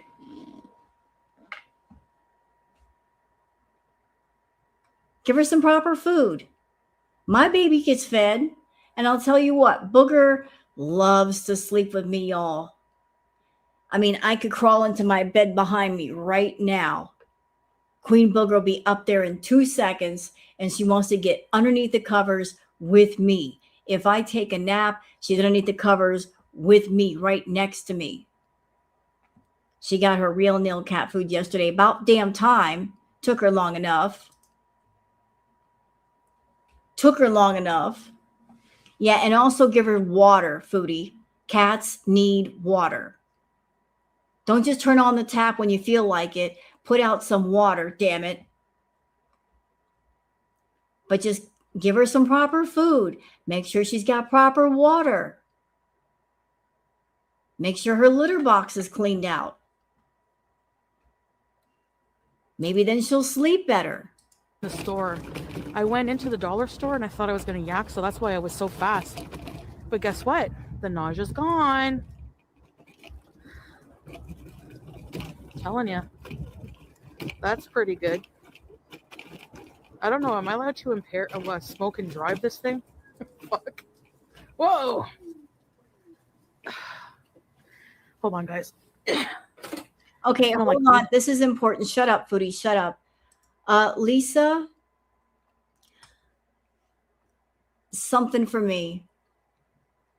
Are you talking about one of those electric cat box thingies that has the lid on it that, you know, the cat climbs in and then there's like a hole and then they climb in and out? Because those, a lot of them are dangerous. There's been a lot of animals that have been unalived or seriously hurt because of those. Like the sensors don't work properly. If you're talking about the ones that are completely open, those are fine. The ones with the cover with the hole in them, I wouldn't recommend those. There's a lot that you can go on YouTube, they talking about them. The ones with the hole covers, with like the hole cut out. Don't get that for your cat. Some of the sensors don't work. And they can't sense when the cat is just jumping in and jumping out. Just thought I'd let you know. Like the ones that are completely open face, they can just climb in, climb out. That's fine. But the ones that are like covered with a hole in them, they can just crawl in and crawl out. Oh, no. Very, very bad. Orgasm. Anyways, I'm not a prim and proper, person. Whatever. I am who I am. If people don't like me, what can I do? Nothing, and I don't care to. Thank you. Oh, my friggin' hands are cold. Whoa!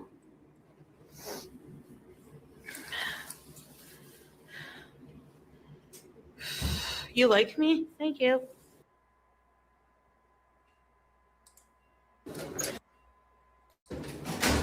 Yalla. Now the elevator issue, guys? Oh, the other elevator issue is I have to swipe my fob. I gotta open my... Yeah, I don't care if people say anymore, so... I mean, we don't want as long as the vibe is not being taken down. We just have to protect the bees.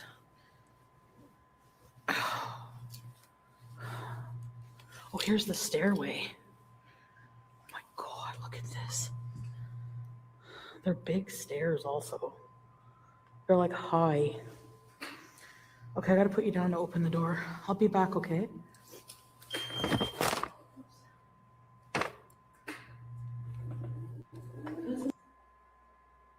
Okay, hold on.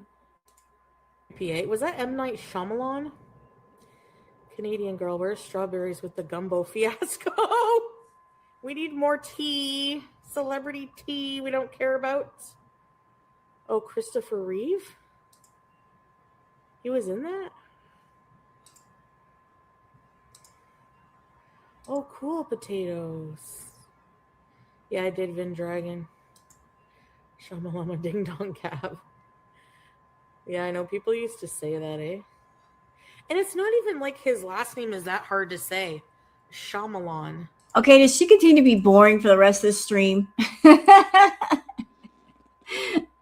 Kitten, you were watching this earlier. Does she do nothing but talk about freaking movies and all that? Is there anything interesting here? What is this? You see, this is what I'm talking about. She goes downstairs. She goes to the green store. That's slightly interesting compared to the rest of this. Did she get mad at all? We'll just jump ahead and find out. Chantal Saro. And he's like all freaking out because he's a Saro also. It's Saro is how you're supposed to say it, but for English you can say Saro. I guess you can say that as well. But anyway, he was a Saro and we're not related. Like he's trying to tell me that we're related and I'm like, no. He's like, there, who's your grandpa there? And I'm just like, oh my God. He was really nice. Actually, he was so nice because like he would drop me right in front of my building. Like he didn't have to do that. He was supposed to drop me at me and Pete's one time at anyway, the place is out of business now. But he would drop us at the he was supposed to drop us at the mall. Sarah. You like so my full name is Chantal Marie, in French, Chantal Marie Olive Sarro. In English, Chantal Mary Olive Sarro. Weird fucking name. Why did you do that, Mom? I got something to say. You know, usually when people get high, you find out who they really are. Because when you get high, you are yourself. Like who you exactly are comes out when you're high. Does anybody feel that way? Like if you want to find out who somebody is, get them high.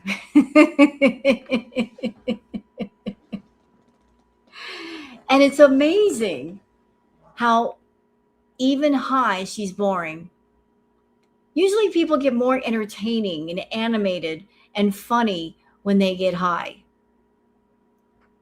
And she's still a bore when she's high. How is that possible?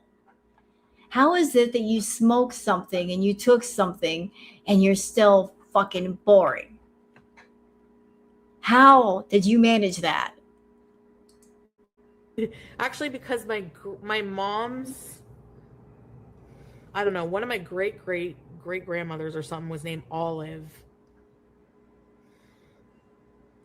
You know, and it just astounds me that she sits there and she's doing a live stream and she's bringing out all of these boring, nobody gives a fuck facts about herself and telling them to people, things that nobody asked for and nobody cares about. And she thinks that's interesting content. Like this person, Foodie Beauty, that was a part of and the main character of Crackhead Olympics. That she did Crackhead Olympics. And here we are, 2026, and she thinks this is interesting content. This right here, just babbling nonsensical facts about herself, about her name, and somebody else had the same name. This is supposed to be interesting, engaging content that will pay her big money.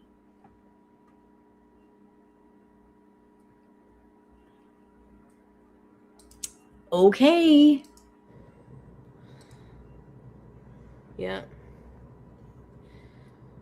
I don't feel like explaining myself in Dragon. No, I'm not. Nothing personal. Okay, to answer your question, DB, is Chantal pretending to be a Muslim and doing haram things on purpose not only highly disrespectful but a hate crime? I have seen a few Muslim creators feeling very insulted. I don't know if that would be classified as a hate crime. Do I think it's highly disrespectful? Oh, yeah. It's very disrespectful. But I think she's doing haram things on purpose. It plays into her being defiant, 1. It plays into her doing feedy content, 2.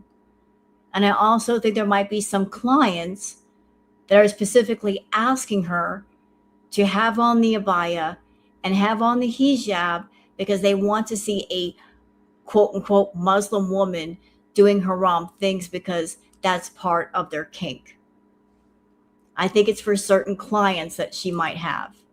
And in order for them to pay her for content, she's got to wear the abaya and the hijab when she does this stuff.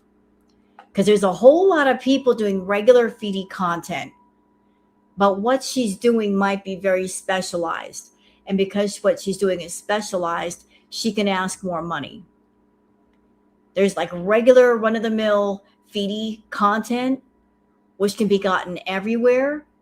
And then there's specialized feedy content, which not everybody is offering. But she is offering. And kink clients are always looking for something different. And she's offering something different. So there you go. Is it playtime for Queen Booger? It's always playtime for her. Someone's cooking. I think Olive is cute. We should cook. Thank you, Aussie girl. You think Olive is cute? Here's Booger. Booger. What? Oh, your sister's middle name is Marie or Chantal? And we have the same birthday. Is she your younger or older sister? An olive orchard, or yeah, right? I should buy his business. And you know what? I know that Chantal watches my streams, or at least some of her frenzied fans do. Something for Chantal. Not that I'm trying to help her make money, but I just want to prove how stupid she is. So here's the thing, Foodie. So you've got Kick and you've got YouTube. And you're over there planning a whole schedule of I can be on Kick and do this. And then I can be on YouTube and do that. And you're thinking, I'm going to be so smart by going on Kick and doing certain things. And then going on YouTube and doing certain things. And I can work both platforms for the ad money, right? That's the thinking. By utilizing both platforms, I can make the most money. Here's where you got it wrong. Quality over quantity. One good stream is worth 10 trash streams. As long as you're committed to doing lazy, boring content like this right here, you ain't gonna make money. But if you did something interesting, you make more money, and you might only need one platform to do it. So by being boring, you are actually creating more work for yourself. Duh. Doing one quality stream is better than 10 trash streams. I'm just saying. Booger, ow. Why are you biting on me? So just consider that thought. That if you do something interesting, if you come on to say YouTube and Booger, you're playing with me. One interesting stream can make you a lot of money versus 10 trash, lazy streams that nobody wants to watch. Quality versus quantity. Oh, you're the youngest. Aw. Okay, so what was I gonna say? What else was I gonna say? I don't know. Oh yeah, I'm happy you're here, Teardrop. I know you're not feeling well. Yeah, Marie is a Christian thing. So I technically... Do I like her vlog videos? They're boring and they're lazy. And you know what, Chantal? You want to make a lot of money on YouTube? Hey, Booger. All you got to do is get on YouTube, take off the abaya, take off the hijab, and just spill all the dirt about Salah. Consider this thought. By pretending to be something that you're not and not talking about Salah, every day you lose thousands of dollars. Thousands. You're denying yourself big money by holding on to a man that don't care about you. I have a Christian name. Yeah, it's very common. Like, most people around here have it. Adam, yeah. That's why you change your name if you have a Christian name. So maybe I can change it to Chantal Mariam Olive Saro. Actually, I'm supposed to have my dad's last name. And number one, I haven't talked to my dad in a while, which is kind of sad. And number two, I don't have his last name. So, anyways, whatever. I think I think God will understand, because God is the most understanding, that I wasn't born in a culture where that was conventional. I was born a Christian. So, you know, yeah. That was so mental. That whole exchange was just so mental. What? What? Foodie, why are you talking about your biological father? How, it, you go from talking about last names to, oh, I don't have my dad's last name, to what? What? Ma'am, that was just so mental. Boy, you've got a lot of resentment still towards your biological father. Isn't that weird? I know, you know what, Bella, she is high. And that's another thing that astounds me. Girlfriend has had a gummy. She just smoked a green stick and she's angry. Who the hell does that? Who gets high and then they get mad? What the hell? You're smoking the wrong kind of green if you're smoking the green and you get mad. You might want to try another strain. That was a bad strain right there. But how do you bring your dad into this? Like, I was supposed to have his last name. Like, why are you mad at him? Why are you mad at him? Oh, hello, booger. Oh. But how do you get mad while you're high? That's just what? So, Chantal, you got some kind of buried resentment and anger towards your father. At the same time, you run around looking for a guy to be your daddy. That is wild to me. That you've got all this buried resentment towards your biological father, and yet every time you run into a guy, you want to turn that man into your daddy. Sort of, kind of. You really need to go get help. Mary is in the Quran. Yeah, true, actually. Yeah, Mother Mary. Hey, booger. Stop picking your nose. No, you know that I'm just going to do it more if you ask me not to, because I have that defiance disorder, right? I'm kidding. Does he never show interest? Yeah, he did recently.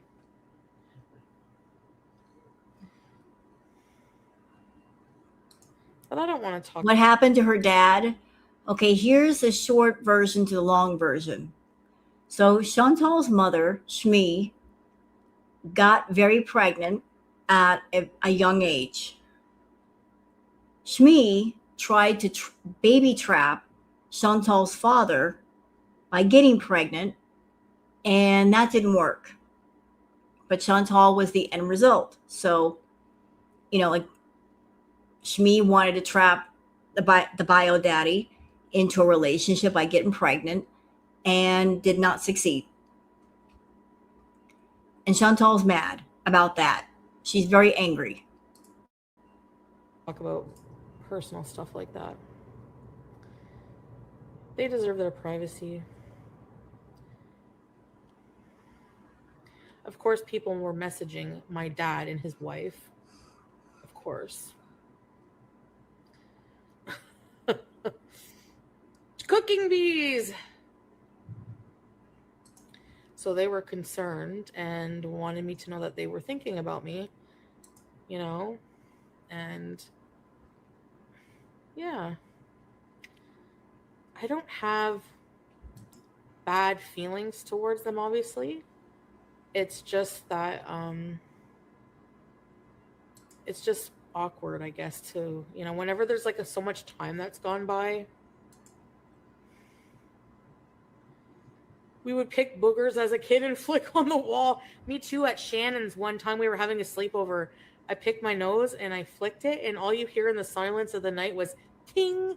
And to this day, every time we talk, we mention the ting booger. It hit her big. Oh, Lord. And she wonders why Bio Dad isn't claiming her. Like, so Bio Dad has seen her videos. She's also doxed her Bio Dad. Bio Dad has another family. Bio Dad actually has 2 sons. She doxed them too. And she wonders why Bio Dad wants nothing to do with her.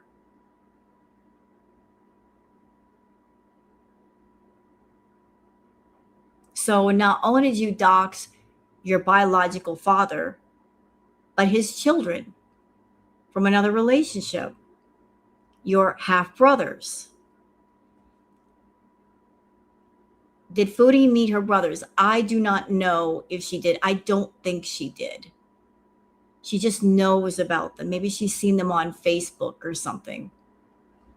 But just putting her half brothers at risk by talking about them and showing Bio Dad's picture. Big Bird piggy bank.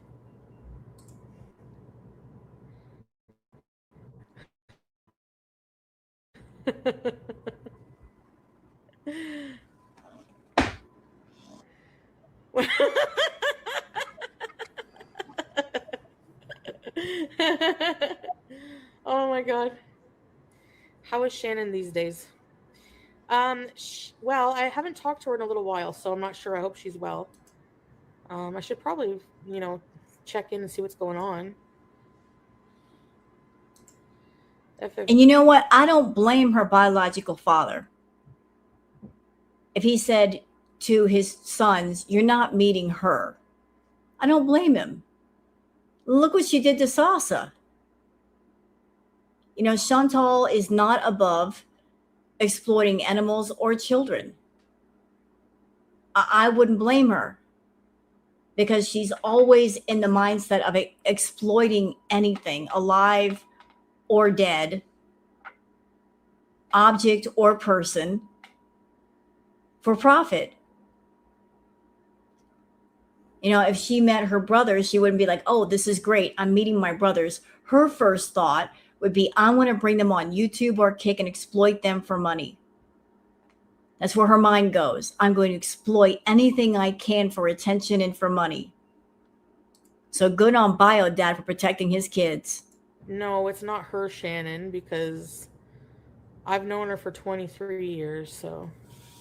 But we just kind of drifted apart after all the drama, yeah. Even a bit before that, but that's how our friendship is as adults. Like in teenage years, we were like together every single day. I even lived with her at one point. Yeah.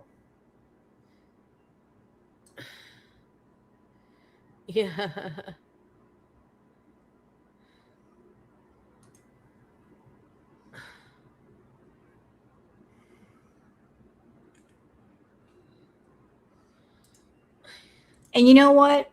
I know that Chantal cannot have children because of her hysterectomy, but I'm absolutely 1,000,000% certain that pisses her off, that she can't just get pregnant and try to baby trap a guy with her. That's one thing she cannot do.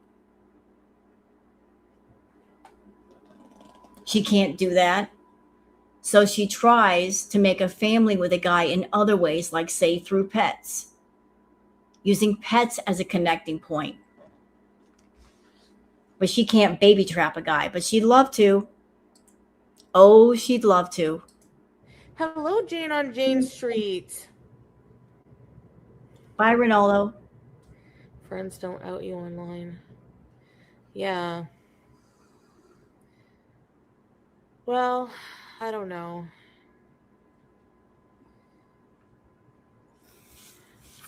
I think it was a just bad mixture. Oh, about what happened with, yeah. I don't know what to think of that because she was probably desperate to she really was upset about me being with that guy. Like she was crying. She like almost cried or something like that. Dramatic. Like she was really upset about the swordfish. So I think when she saw me go back to when I told her he beat me, she was Girl, freaking shut up. out. No, no, no, no, no, no, no, no, no. We are not doing that. You need to shut your mouth. He never beat you. He never beat you. And this is why I say that. There's lots of reasons why I say it. Chantal, listen to me. You might have forgotten about crack at Olympics, but I haven't. I was there. You were constantly live streaming. You have very, very fair skin, almost ivory skin. You're very easy to bruise. If Natter had beat you, you would have had bruises everywhere. I did see bruises on you, but they were, in your words, consensual bruises. You would have bruises on your chest and on your arm from where he held you. But never did I see you have a bruise on your face or anywhere else that looked really bad. Also, bitch, if he had beat you, you would have been afraid of him. You were never afraid of him. You didn't even flinch when he walked in the room. You had no fear of that man. You had no problem taunting that man. You ask anybody who's ever been a DV victim that has ever gotten hit, even just once. And if they're around that person, they flinch. They will make themselves as small as possible and stay quiet because they don't want to get hit again. You will control your breathing around that person because you don't want to piss them off. He never beat you, you liar. He never beat you. The lies you tell, even when you're high, bitch, even when you're high, you never got beat. Never. He never fucking beat you. I was there, and that story you told about he hit me so hard I saw stars. Never saw a bruise on your face. Never saw you wear a black eye. And as fair-skinned as you are, it would have been visible. Never saw anything like that. And you were in front of the camera a lot. A lot. So you can shut up talking about I got beat. You can shut up with that. You're a fake, phony victim for views and for money. It was just a story you told, but it was never an experience that you had. Bitch.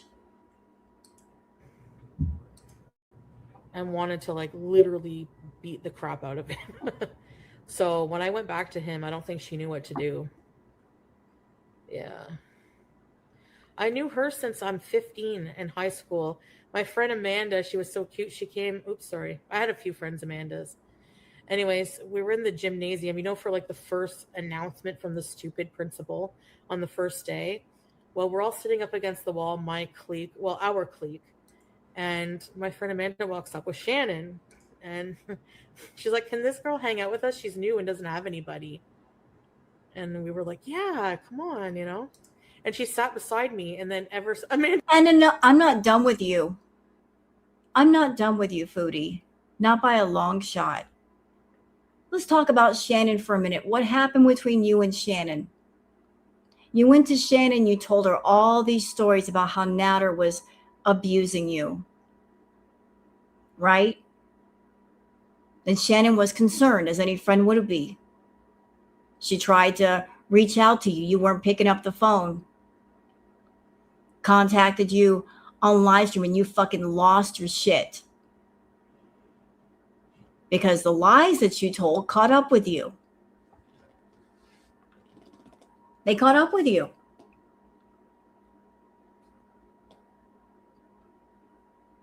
You were just telling a story. A fake, phony, made up fucking story. It's always been a story. And you know how else I know you're not a real victim?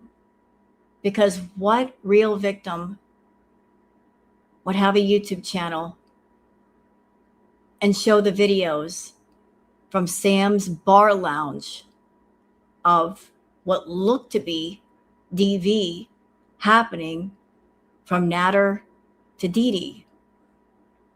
What victim would show that on their channel and gloat over it and say, I'm glad that Natter is hurting her?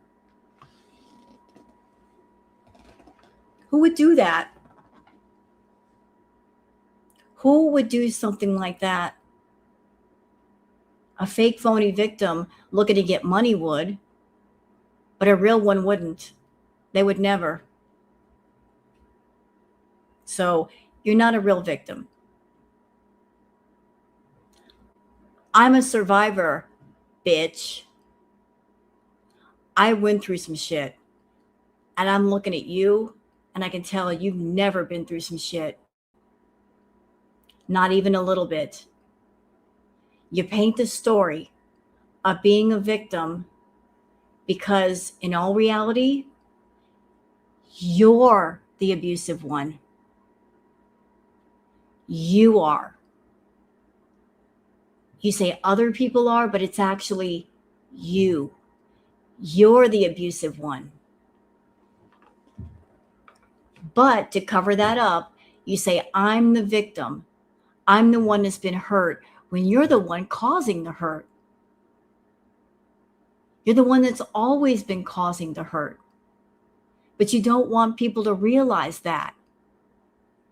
So you paint yourself the victim. You put the victimhood on you. Wolf in sheep's clothing you are. But you ain't fooling me over here. To be Zion. And then ever since then, me mood swings. And then ever since then, ever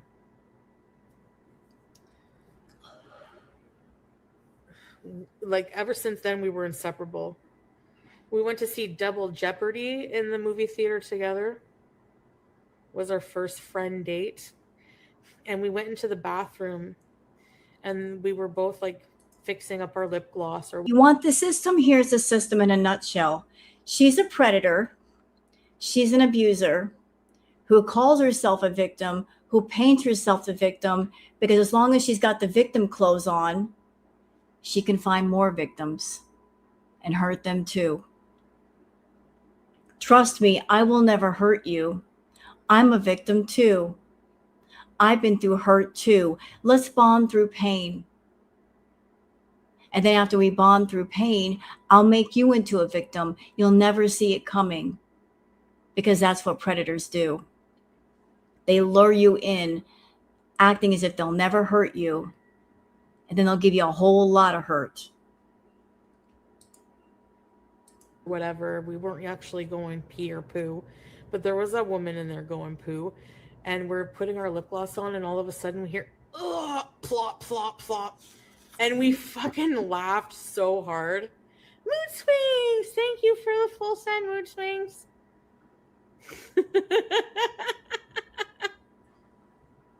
Yeah, maybe. Sodium, I don't know. Now I'm that old woman. I'm telling you, what goes around comes around.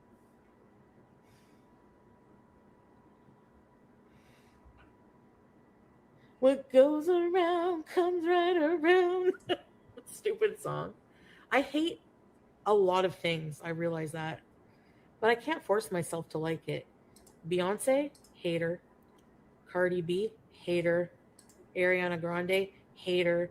Taylor Swift, extra hate. You know why you hate all those people? You don't know Beyonce. You don't know Ariana Grande. You don't know these women. Do you know why you hate them? Because you are not them.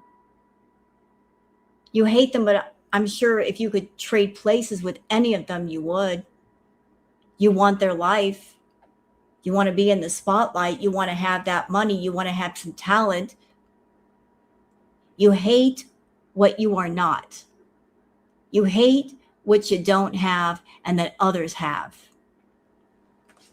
But here is where I'm really going to piss you off. The universe gave you an abundance regardless of the fact that you're a rotten bitch.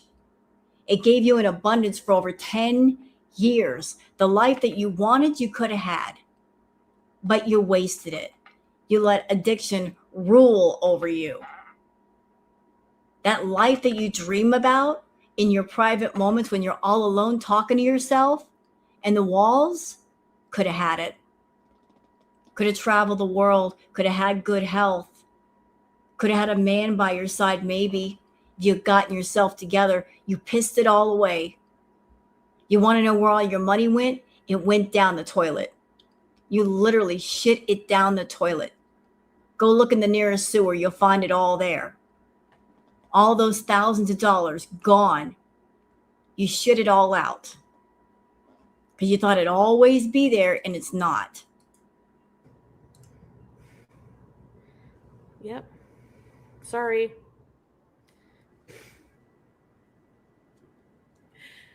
I'm telling you, I don't care at all who comes and goes. If you want to go from my life. If you don't, like, I'm not censoring how I feel unless, I mean, to a degree, like really, I don't want to give hate towards people and make them feel bad about themselves because I don't want to be that person, you know? But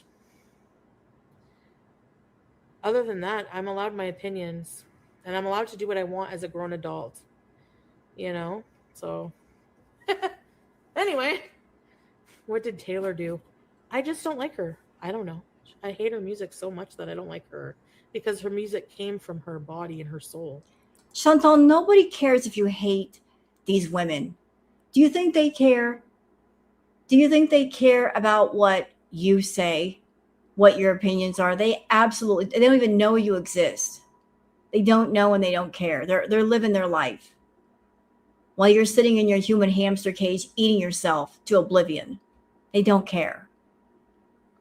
Your opinions don't matter to those that are busy and doing things in life. Nobody cares.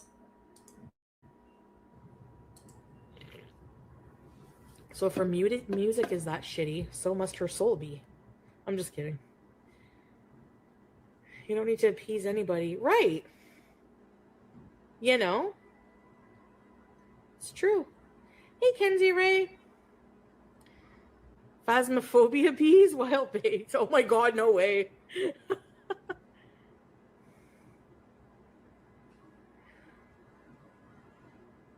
Yeah, corn fondue. I don't know. We say we can like I don't hate her, like I don't hate her to the point of like having malice and wanting harm on her. But you know what I mean when I say hate. Are we cook bees in? Probably.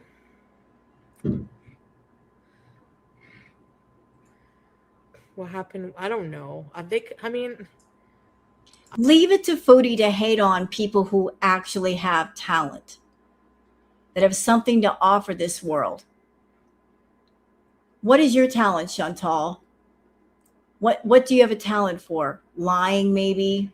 Somewhat. It's about halfway with the lying because you're not a good liar. You tell on yourself a lot. So that's not a complete talent. What else is there? Oh, I know. Eating until you're nearly bedbound. That's your talent. I can eat a lot of food and give myself diarrhea. Yay. That's a valuable talent to have, I guess. Making a bunch of feedies happy. I just told Vin Dragon I'm not explaining myself. I'm not explaining myself. You know, and that's just how it is. I don't know. That's all I said. Getting mad over something that doesn't affect your life and getting mad because I'm not living my life the way I mess up too much. sorry, I guess you're Mr. Perfect. Do you know what I mean? Like, I don't know. Bye.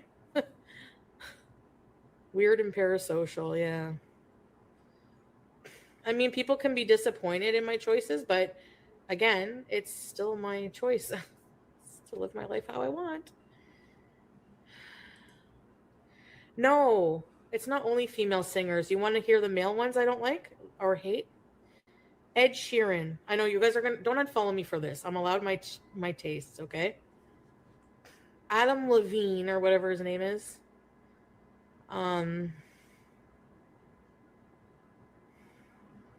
I feel a little buzz, yeah. I feel a good buzz. I hate the songs. I hate their music.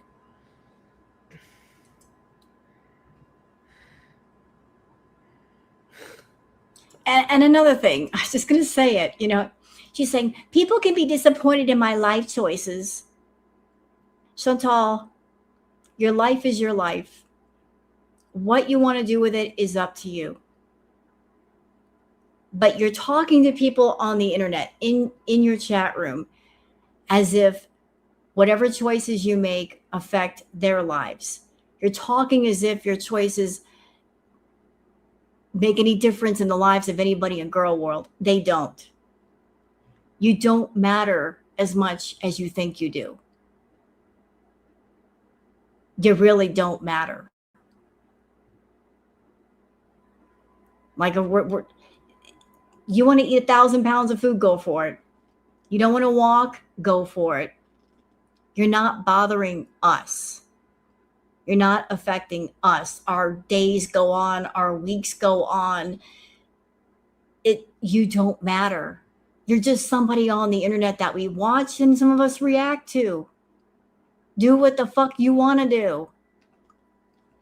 And if you arrive at a place where you're in a hospital bed or a casket, you went out the way you wanted to. But you are irrelevant. Even more so now than you used to be. And you and Amberlyn Reed, you're both not getting it. You both have been on YouTube for 10 years. And there was a peak for your success. Both of you had a peak.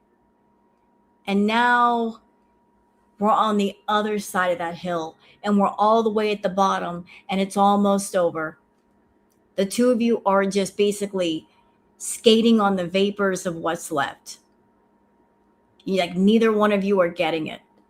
Like, your time on YouTube, as far as people being so interested in the both of you, it's waning out. It's old hat. It's old news. People are getting more and more disinterested by the day. Okay, it's hard to stay interested in you, especially when you're boring. They must have always hated you, because saying they hate you over smoking a joint is insane. It's very weird. Yeah. Maroon 5. Who do I like? I don't know. I don't listen to music anymore.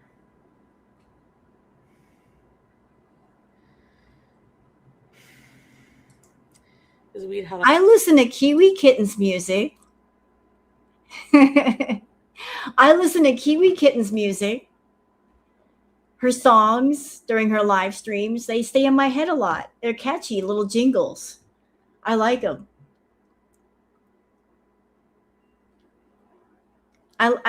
Kiwi Kittens makes great songs. I don't think it's that black and white. Personally, I don't think it's that bad, because I quit harming myself with it. That's what matters. And you know, it might be frowned upon, but whatever.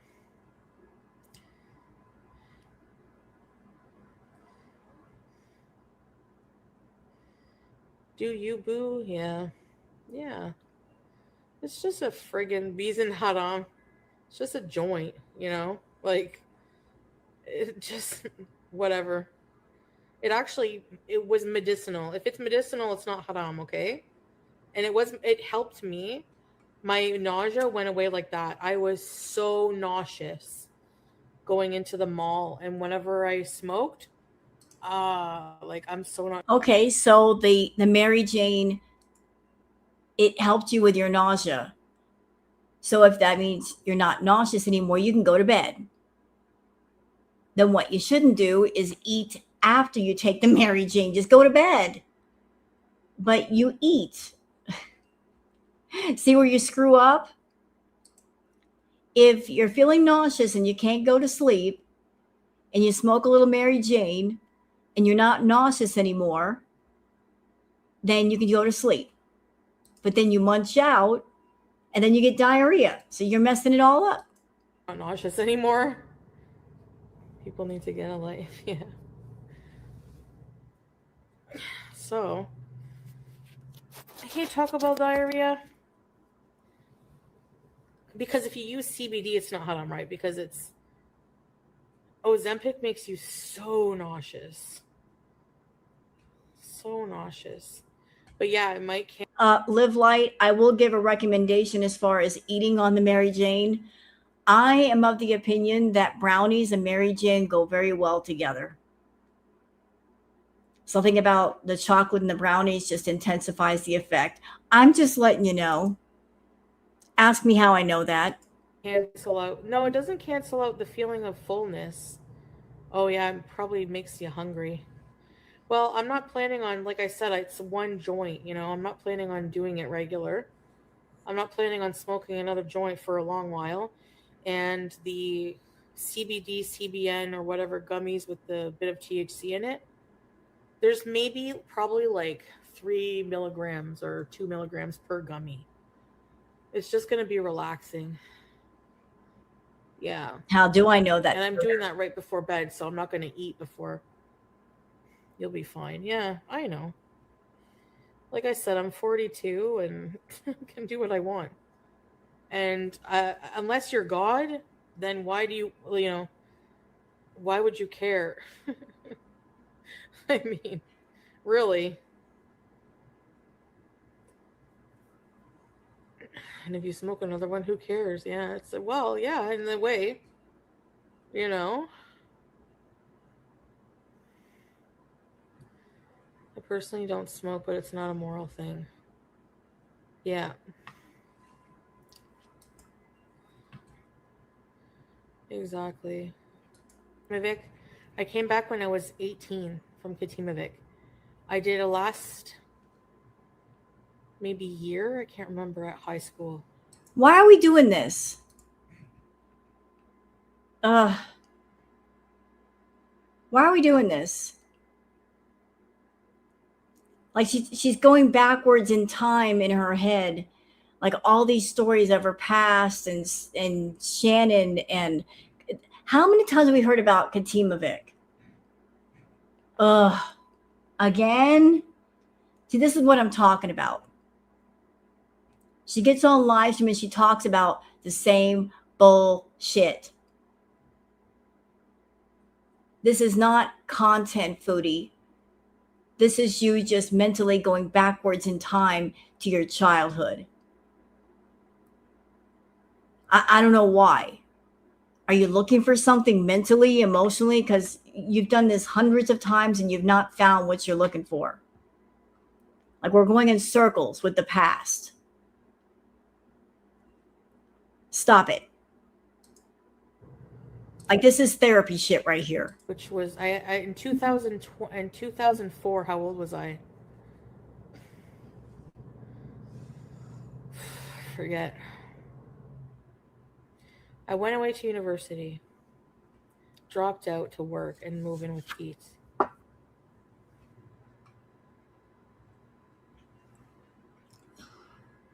Duke Manor. You know what? Since Foodie is being boring talking about her past, would you like me to tell you about a funny story from my past? Because it's definitely a lot more interesting. And it has to do with her current content. And it's a true story of an experience. Y'all are going to laugh at me. You're going to laugh. It has to do with the Mary Jane. This happened many years ago. This is not recent. So don't. Had a group of friends. And we were all having to get together at somebody's house. Some of the friends were in a band. And they were in the house and they played their music in the house. There's a whole bunch of us getting together. Like we're talking like 20, 25 people. So there was a whole table spread with stuff to eat, including the aforementioned chocolate brownies. All right. Now imagine a big circle of people, and there's a whole bunch of Mary Jane sticks being passed around this circle. We're talking like several. You sit in the circle, one gets passed to you, you take a bit, and as soon as you pass it over, here comes another one. Guess who got in that circle? Hi. So imagine smoking like that. Yes. All right. And so you smoke a little bit, you get up from the circle, you go eat a brownie, come back, keep smoking, get up, smoke another brownie, eat another brownie. And this goes on for a while. Now here's where it gets funny. So as you can imagine, I was blazed. I was beyond blazed, like cross-eyed. I was basically, Rose was like this. Rose was in the corner, not just in the couch, but in the floor. I was just loving the comfortably numb feeling in the pink fluffy cloud. And then somebody walks up to me and says, "Can you hold the video camera to film the band playing?" The fuck? I'm over here being high. Leave me alone. But they're like, "We need you to hold the camera." So the area that they were playing in was kind of dark. And they handed me this video camera, which was not mine, never used it before. So long story short, I'm high as balls. Balls! And I'm having to film while I am blazed. And guess what I did? I was holding the camera sideways. And that's how the footage came out. It was filmed sideways. I did not know that. Wasn't my camera. The room was dark. How the fuck was I supposed to know?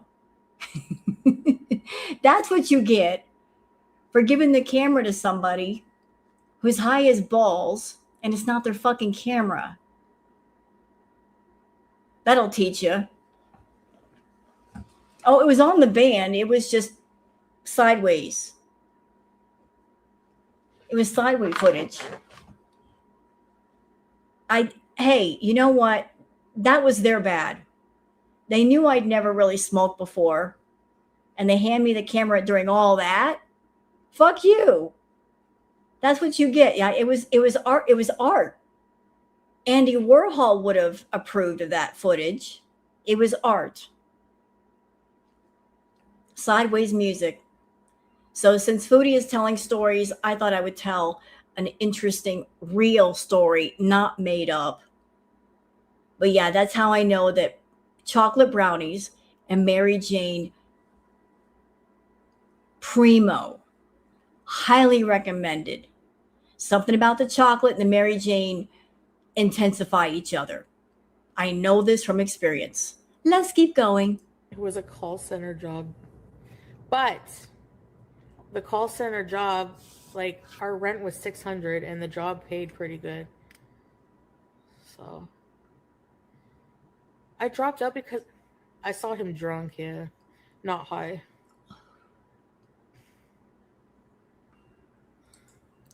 If she gets online talking about something like this, I'll know where she got it from. She will tell on herself. She will tell on herself. And I'll have the video footage to prove that she took it from me. I got video proof right here, Foodie. Better not take my real life story, bitch. He acts the same when he's drunk, by the way. I think I was around 20, yeah. 20 or 21. I moved in with Pete in our first place. It had cockroaches. It was meh, yeah. He didn't at all act differently. He threw up a lot. He was, you know how a bed is this way? He was hanging off like this, off the bed this way, throwing up into a garbage bin. And in the morning, he handed me the Tide bag with all barf in it. And he's like, here you go. And I was like, thanks.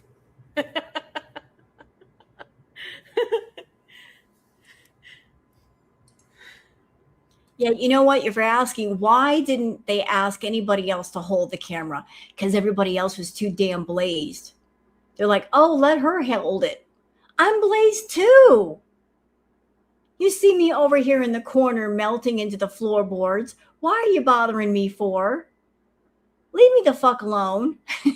Let me enjoy my high. You're messing me up. How rude. Let me enjoy this feeling. I worked hard to get it.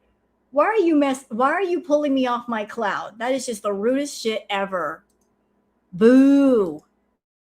He probably, yeah, he cannot handle booze whatsoever. He had like a couple of Smirnoff Ice and a beer, and I think I don't know. His brother tried to get him hammered for his birthday. His brother and his brother's friends. Yeah, I left poop in a bag, but I didn't subject him to it. No, I'm kidding. Actually, I didn't mind. I took care of him that night. Bad Julia. We weren't a couple then yet. No, his brother is like opposite. He's very social. Do y'all notice that all the stories that she tells are from like years and years and years ago? She always, when she needs to tell a story, it's always about her childhood, right? Or her younger days. Why do you think that is? And that's because she's got nothing going on in her adult life. In order for her to tell about something interesting that happened to her, she's got to go back to her childhood, all the way back to childhood. She can't talk about something going on in her life right now because there's nothing going on right now. There's nothing that's been happening right now. So it's like, let me talk about when I was 16. Let me talk about Katimovic. Let me talk about when I was a kid. Got to go all the way back that far to find an interesting story to tell versus having things going on right now that she could talk about, like current day. It's all about, let me go back 20 years. 20 years to go back and talk about that. So sad. So sad. And he drinks a lot.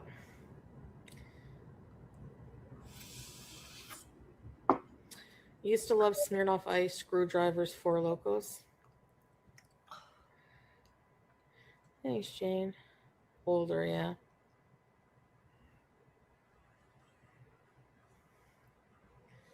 And then, yeah.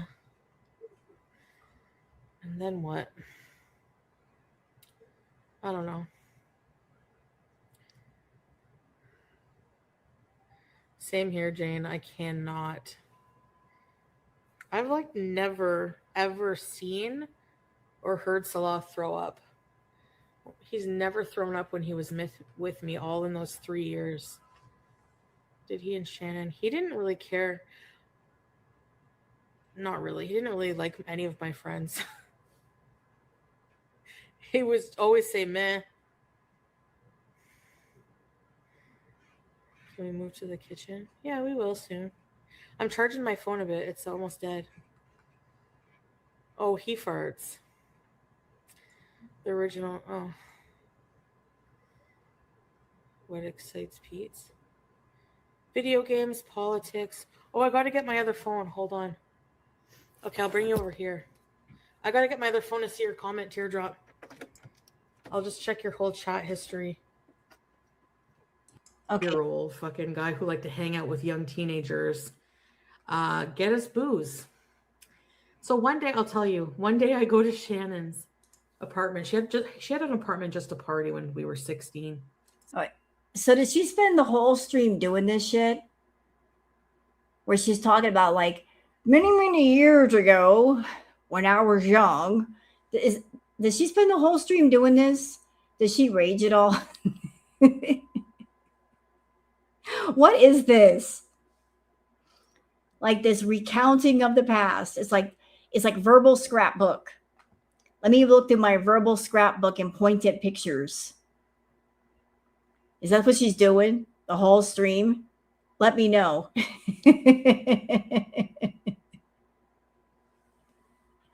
This is your first time seeing this? So she's just it sounds like a verbal scrapbook where she's just flipping through pages and pointing at pictures and going, I remember when. But she's been using that scrapbook for years for content. Is it not worn out yet? Can we move along? Can we make a new scrapbook? 17. And I get there, I start talking, just rolling a joint. And all of a sudden, Kiwi, that one time at band camp, Foodie stalked two twin brothers in a band. That was her experience at band camp.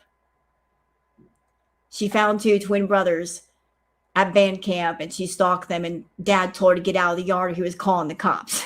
So she didn't remain long at band camp. She got kicked out for stalking. Out of the corner of my right eye, I noticed this. I'm like, whoa! I get startled. There was this man who looked like Timu Axl Rose with a long orange ponytail and a creepy handlebar orange mustache, a wife beater, and Levi's. No, I think they were Wranglers. Anyways, he started just randomly doing push-ups in the corner of our living room. I'm like, who's that guy? The fuck? She's like, oh, he's gonna buy her a booze or something like that.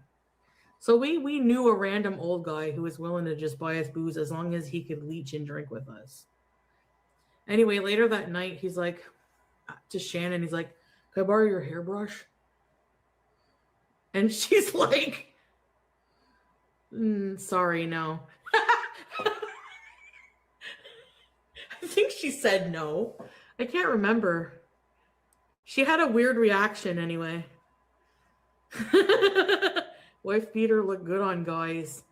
Yeah, but this guy, it can either look good on guys or it can look creepy as fuck. And well, this guy had that. We always had shady dudes around parties like that. Ratty and creepy. Ma'am, and I heard about you creeping into men's bedrooms and hiding and waiting for them to get home. You told us about your French lover. You stalked teenage boys. You've exploited disabled elderly people. What are you talking about? Talking about other people are creepy. Remember all the stuff that you did? We remember. You told us about it. You didn't keep your mouth shut. About your French lover.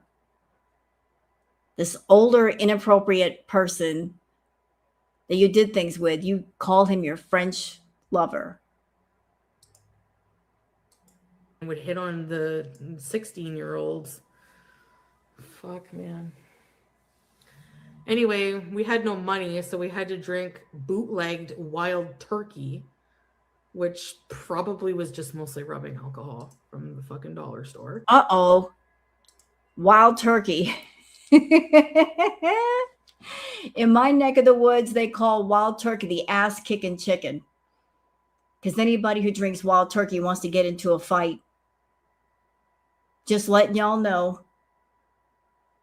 The other name for wild turkey is the ass-kicking chicken. You drink wild turkey. You want to fight. You want to get into a fight. So if you know anybody and they want to drink wild turkey, you better stop them. And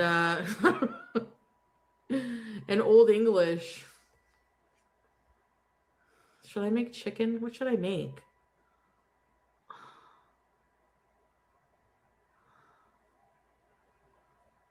As if I want to make chicken and mashed potatoes right now at 9. Well, see, there you I go, have no air sugar. fryer. The ass kicking chicken.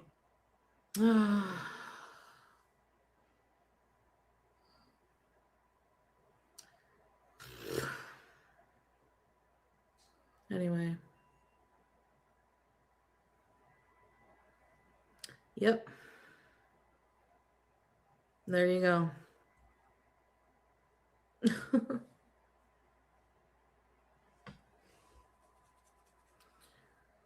Oh.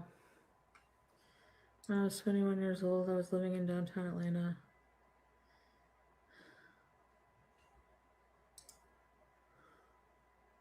What? Why was it hanging out?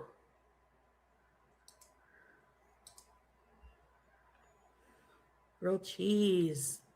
Ever had jungle juice with Everclear? Ew. I don't think so.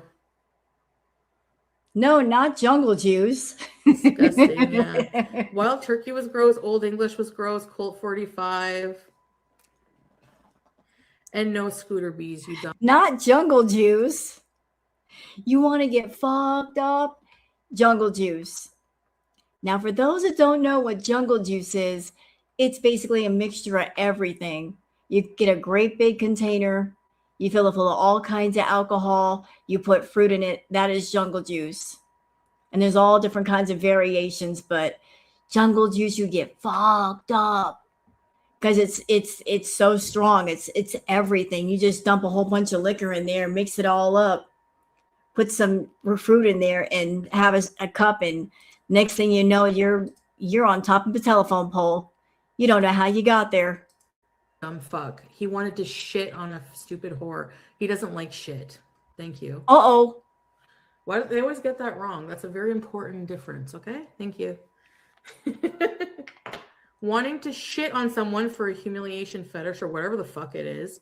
I don't know. Nobody wants to take a shit on me, thank God. You want to know why? Do you want to know why? Do I have to explain this again? Oh, I forgot. You're not exactly a good student. You fall asleep in class. It's okay. I'll repeat the lesson if you're not too stoned to hear it. Chantal, as far as his particular fetish, he's just not into poo. He's into doing things with the poo. The reason why he never approached you with that fetish is because the fetish only works if the woman that he's doing it to or wants to do it to, he is attracted to and he finds attractive. And he's not attracted to you. That's why. Because if he's into humiliating and degrading a woman, he can't humiliate and degrade you that way. You'd be all into it. There'd be no fun in it. It only works if the woman is attractive and sexy and can be humiliated and degraded. So that's why he never approached you. It had nothing to do with, I respect her too much. No. He wasn't into you. He wasn't attracted to you. That's why. That's why he went to Kai Bella with his interest. Because he found her attractive. Remember the text? Oh, your ass is more important than my entire family. Remember that?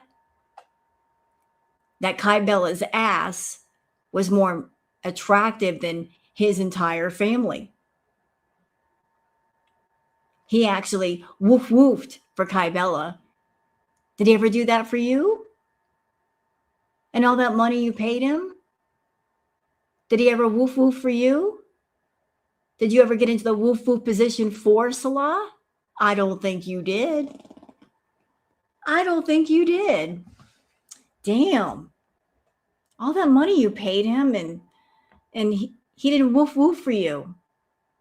He woof woofed for another woman, and she didn't have to give him $9,000. Sucks to be you, I guess. Is the difference than wanting to eat shit. Okay? Bye. Moron. I know. I'm just kidding. Wait, he was in the store. He was fapping? Who is gross either way, yeah. Hey, yeah, I know. It ain't my thing. I don't know. It ain't my thing. What? I don't give a fuck.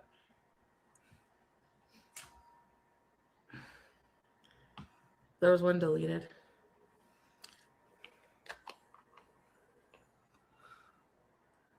Wait, I missed it. Was he doing that in the store? Ew. You know what? You know what's funny?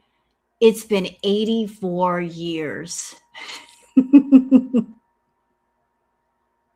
And even after, what, 3 years or so since the incident, I don't know if Kybella knows, or she probably does know, that she lives rent-free in Chantal's head even now. She's got a 20-bedroom mansion in Chantal's brain, complete with a swimming pool, a tennis court, a sauna, and a recreation room. For rent-free in her head. That's disgusting.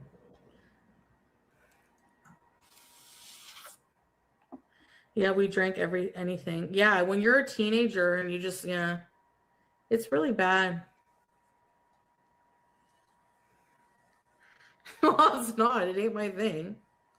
Like, whatever, man. I don't know. Fuck.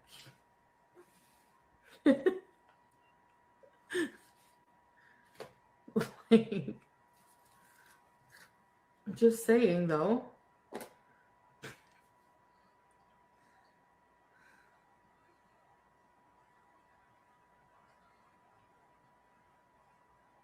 What the hell, Taco Bell? Yeah, that's messed up, eh? I don't know. I don't know what it's like to be from a friggin' repressed culture. Fucking, like, I don't know if it's like Middle Eastern culture, like some of them, like Muslim culture. Like, sometimes it's really repressed because Swordfish was fucking weird as well. So, I don't know. Whatever.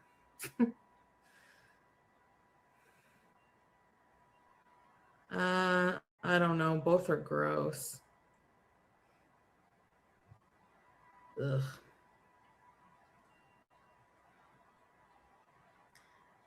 Yeah. I know. Ugh. I don't know. I couldn't, I don't know if I got sick from that, but my friend Shannon always got sick. Way more than me, but now I get more sick if I drink.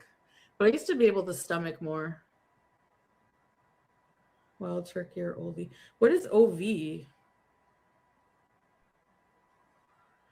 I'm from a very repressed culture and it results in some weird stuff. Yeah. Yeah, remember this, Chantal? You loved Natter. Remember what you said about Natter? You said, I'm addicted to this man. You were so in love with Natter, the way you're so in love now with Salah. You were addicted to Natter, and then you became addicted to Salah. And as far as you and Natter being together, even you told us that whenever he was with you, he was on substances. You made sure that there are always substances. And the kind of stuff that he was doing, girl, he could have screwed a hole in the wall. Would have made no difference. You pumped his body full of substances, he would have screwed anything. So it wasn't necessarily about you. It was about the substances that was inside of him, making him want to do things. That's the damn truth. He would have fucked a he hole. He don't care. He don't care. But you could never do it sober. You always had to bring stuff over. That's the only way it worked. And I saw like a fetish about like somebody, like it's like a domination, like domination owner slave kind of like fetish where like you have somebody like give you all their money and like Yeah, it's called financial domination. Ask me all about it. Ask me all about it. It's financial domination. That's what it's called. There is such a thing out there, and some people get off on it and they enjoy it. completely submit to you. I don't know. There's like some weird stuff out there. I'm just really like vanilla in a lot of ways, especially getting older, you know? And You're not vanilla. Hell no, you're not vanilla. You are not vanilla, ma'am. You are not. I don't know who you're trying to kid with all that. You are into humiliation and degradation. You're into the poo. Okay. What do you mean you're vanilla? Excuse me? Pardon me? Really? No, no, no, no, no, no, no, no, no. No, I'm not believing that. No, no, no, no, no, no, no. No, no, no. I'm okay with that. I'm okay with that. I don't care. I mean, I'm not like super vanilla, but I'm not gonna like start telling you what You I'm know like what, in bitch? like, Shut up. I remember back during Crackhead Olympics, you were trying to live out some twisted, weird Anastasia Steele, Christian Grey fantasy type situation with Natter. You were calling him Dom. You were wearing a day collar with the necklace. You're like, I get off on controlling men. At the same time, you were being controlling, trying to be as submissive to him, although you are not a submissive. You're far too controlling to be a submissive. But you're trying to live out some weird, I want to be Anastasia Steele type fantasy, and it just wasn't working because you're far too bossy and controlling. He fancies himself being a dom. I could dom Natter if I wanted to, bitch. I could be his dom.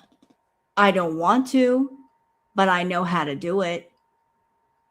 He knows nothing about domination. You know nothing about domination. You know nothing about being a real submissive. You know nothing about BDSM. Y'all just dabble in it. You don't know what the fuck you're talking about. Abusive is not domination. There's no abuse in BDSM. The cornerstones of BDSM are consent. Okay, consent. You have to be consenting. There are different cornerstones, but consent is key. And, you know, like being abusive is not part of that world. But I could dom the fuck out of him if I wanted to. Trust and believe that. like I draw the line there. Thank you very much. You know, I joke about like I used to joke about starfish and stuff, but yeah. All kinks come from somewhere. Yeah, I don't know. I don't know if I have any. I mean, everyone has preferences, but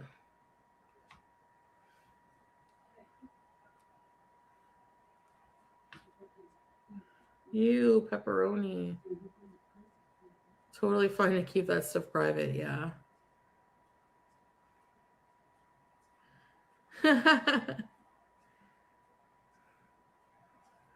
Not about to be tied up. Yeah, I don't like that. I'm too claustrophobic. I don't like to be restrained. It freaks me out.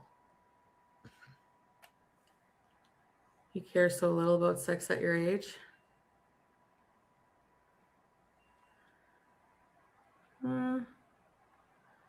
I love affection. I love affection and stuff. I love intimacy. I really do. A lot. It's fun.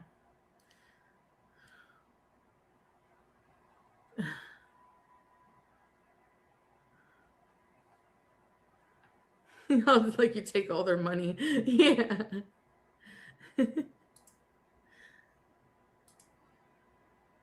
I'm old and disabled. Don't give two shits about sex.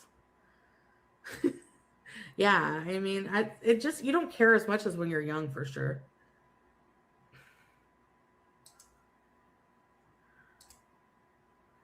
Yeah.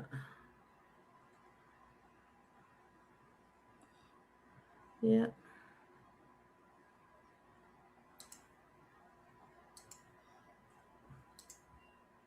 Since she's being a bit boring, she's starting to get interesting. Let me tell y'all something. Since I have experience with the BDSM world, if you are a submissive looking for a Dom, here's how it usually goes.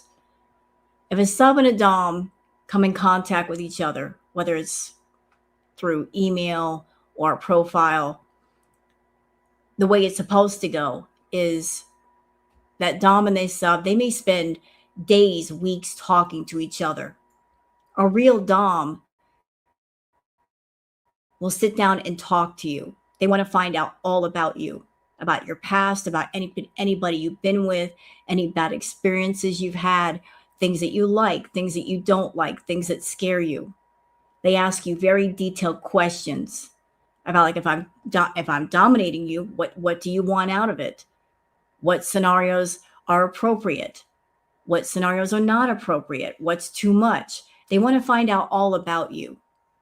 And they're doing it for a reason. Because believe it or not, the submissive during the BDSM play is actually the one in control, because they are dictating what will be done to them and what won't. The Dom is just there to provide a safe space in which for the submissive to relax, surrender, and enjoy themselves. Is it like a contract? The sub-Dom contract is a whole different thing. That comes much later if things progress that far. That's not immediate. Same thing with the collar. Here's another thing you guys don't know. Did you guys know that there are actually 4 submissive collars? There are different degrees of collars. And in the BDSM world, a collar is like giving somebody a ring. There isn't just one collar. There might be a series of 3 collars. You have the beginning collar, like if you're taking someone to a club or to a party, you're wearing the collar to let other Doms know that you are under the protection of someone and not to approach you. Then if you go further, there's another collar to show that things are progressing, that you are getting closer to the Dom. And then there's the lifetime collar. She never has had a collar. She's never been in a real BDSM relationship, ever, because Natter was never a real Dom. He was never a real Dom. Yeah, we're getting. I'm a switch. I can be dominant or submissive, but I'm a switch, straight up. I'm a switch, and I trained under someone who was my Dom. That's how I know so much about this. But she plays at being submissive. She's never been submissive. She's never really surrendered to somebody. No.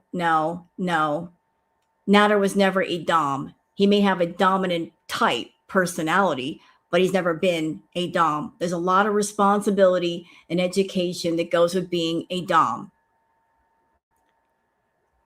And you're always learning, whether you're submissive or dominant, you're always learning. Always learning. You never stop learning. Our collar is removable by sub or locked and locked. That depends on the relationship between the Dom and the sub, how they feel about going about things.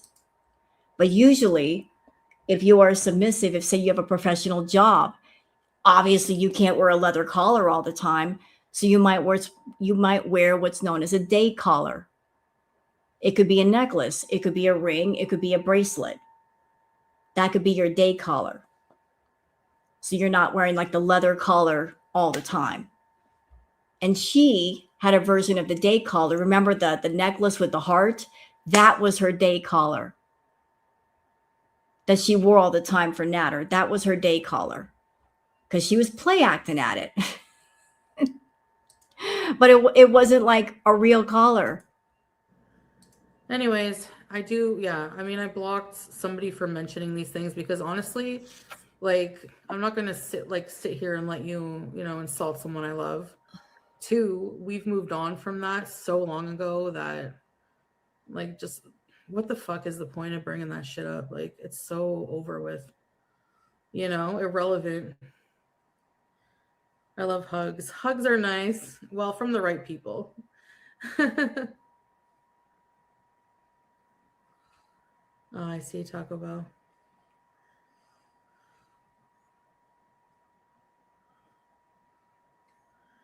Haven. Yeah, I know what you mean. I was kind of like that at first, but yeah, we do take a lot of showers together, so he doesn't like showering alone, so. Wait, what? What? We like to take showers to...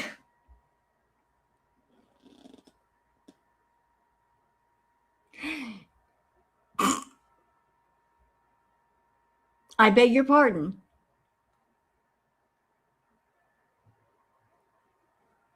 What? So you're claiming that you and Salah like to take showers to get... Exactly. Come again?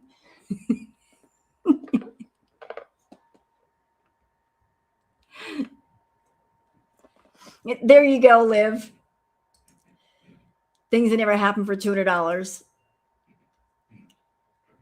Chantal, you don't take showers alone. Where exactly did you take showers together? I can't imagine Salah being 6 foot plus and you being as big as you are, you both fitting in the shower together. And before you come at me and say fat shaming, fat phobia, listen, bitch, I've taken showers with people, okay? Just two normal people getting in the tub can be tricky because you don't want to slip on the floor. So just two normal sized people navigating in a shower area it can be a bit tricky. And then there's you. I just can't see that happening. Where exactly did this happen? That you took showers when you don't even like getting in the shower. When did this happen? Yeah, exactly. The water, they didn't even have water. It was a tank in the shower. It's slugs and yeah, Mission Impossible. This is her trying to claim like, oh, we were so close. We took showers together. No, you didn't. You did not. You did not. Even when you were 200 pounds lighter, you didn't take proper showers. So why would you get in the shower with Salah and bug him? You're telling lies again. I have to be like, I don't want to sometimes. But no, I do always. I mean, hold on. Even if you're talking about Kuwait, here's my question, Foodie. When you were in that apartment in Kuwait, he had a room with a door with no doorknob, and you had to ring a doorbell and knock for him to open the door. So why in the hell would he want you in the shower with him if clearly he doesn't want anything to do with you, to the point where there's an actual room where he shuts himself in, and for you to get in, you got to ring a damn doorbell inside the house and knock. Because in all of my life, I've never heard of a married couple acting like that. How do we go from doorbell room to sharing showers together? That don't even make sense. That does not even make sense. I don't know. He just prefers it with me. I don't know. No, he doesn't. That was so sweet of him earlier when he came in. I didn't even know he was in there because I was like, who loves me here? Because Belle was saying something about me or something. I don't remember. I was like, who loves me? And then he said, I love you here. Made me smile. Hey,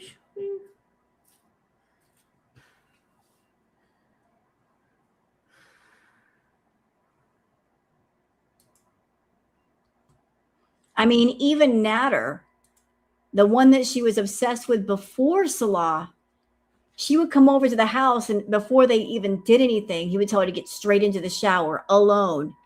He never went in the shower with her. Natter would tell her, get in the shower right now and take a shower now. Where were these romantic encounters with Natter?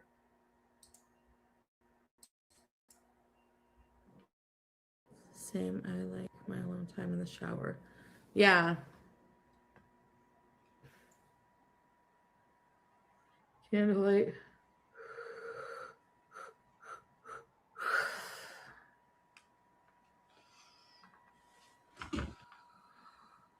I don't know. Yeah.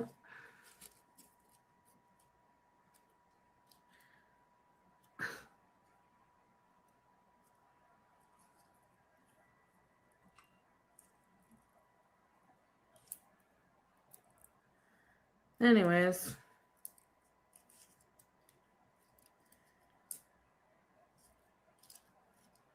Yeah, I don't know.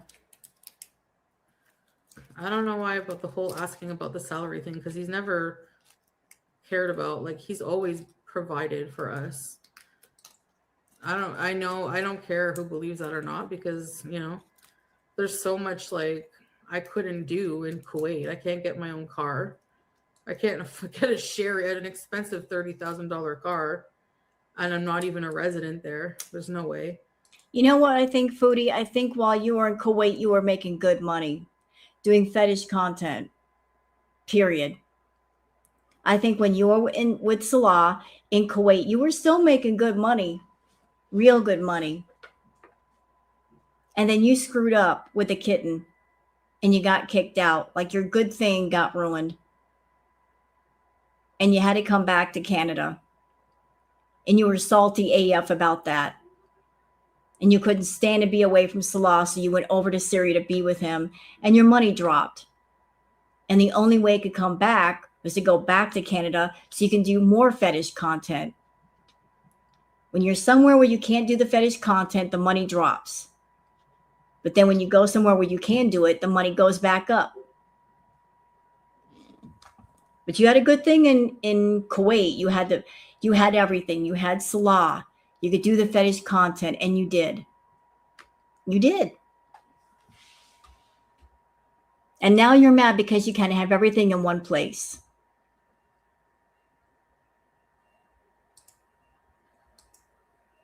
His dad's retired. They don't give you much for retirement when you retire from, you know, so he has his own, he's a business guy. He has his own money. So, I don't know.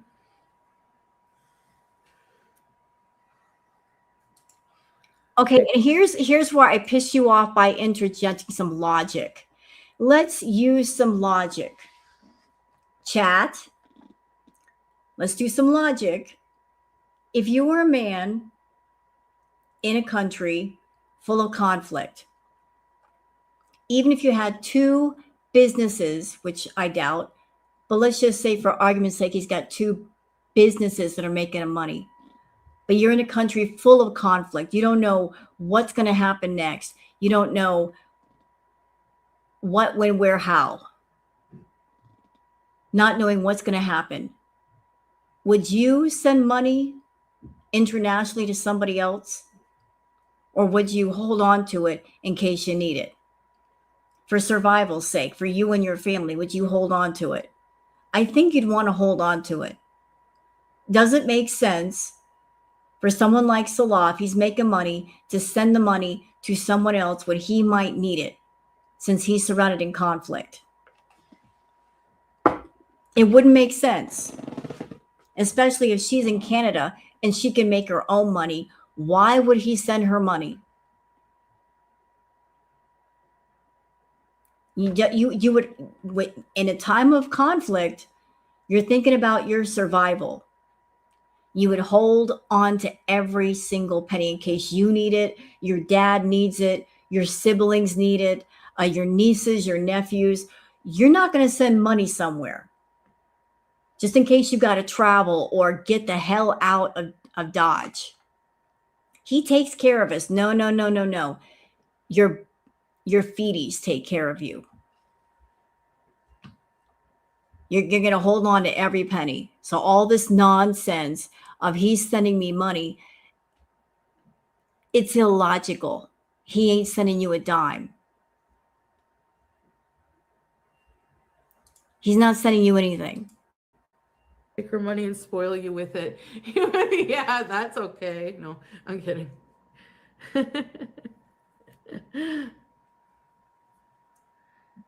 Yeah. Anyway, he's just really focused right now on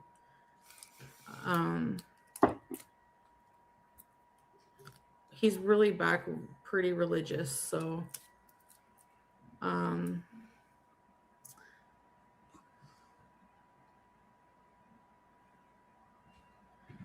BG13.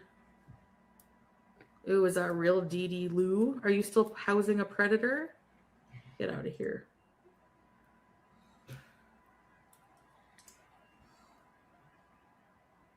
Yeah.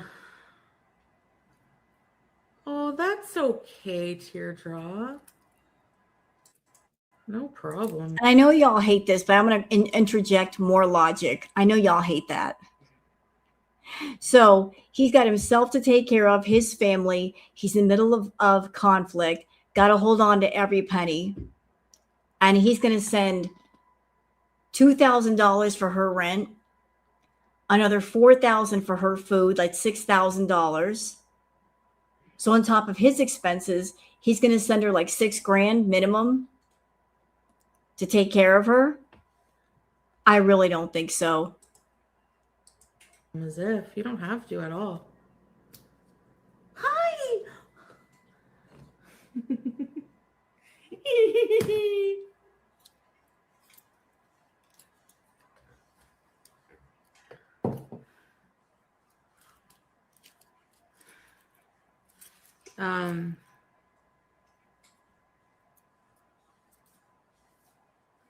And how am I a liar exactly? Like, we had a Sherry, right? We had a $32,000 SUV and an apartment. Ma'am, both were rented. They weren't owned. Those things were leased. You didn't outright own that. Those things were leased. Which you have to show that you have money and a job. Strix Moon, gifted a teardrop. Am I allowed to give subs on here? Thank you, Strix Moon. You're so sweet. Thank you. Ready to say Reeby's teardrop?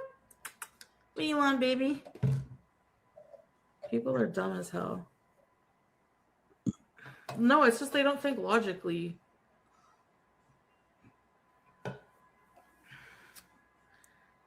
And my views went down a lot when I was there, so there's no way. It's like, which one is it? Am I broke or is he? Like, they can't keep their mind straight. Well, he's broke, obviously, if he keeps coming to you for money. But then again, that's the way you wanted it. You wanted him to depend on you for money. That's what you do to all your victims, Chantal. You're a predator. That's what you do to all your victims. You groom them into being codependent on you.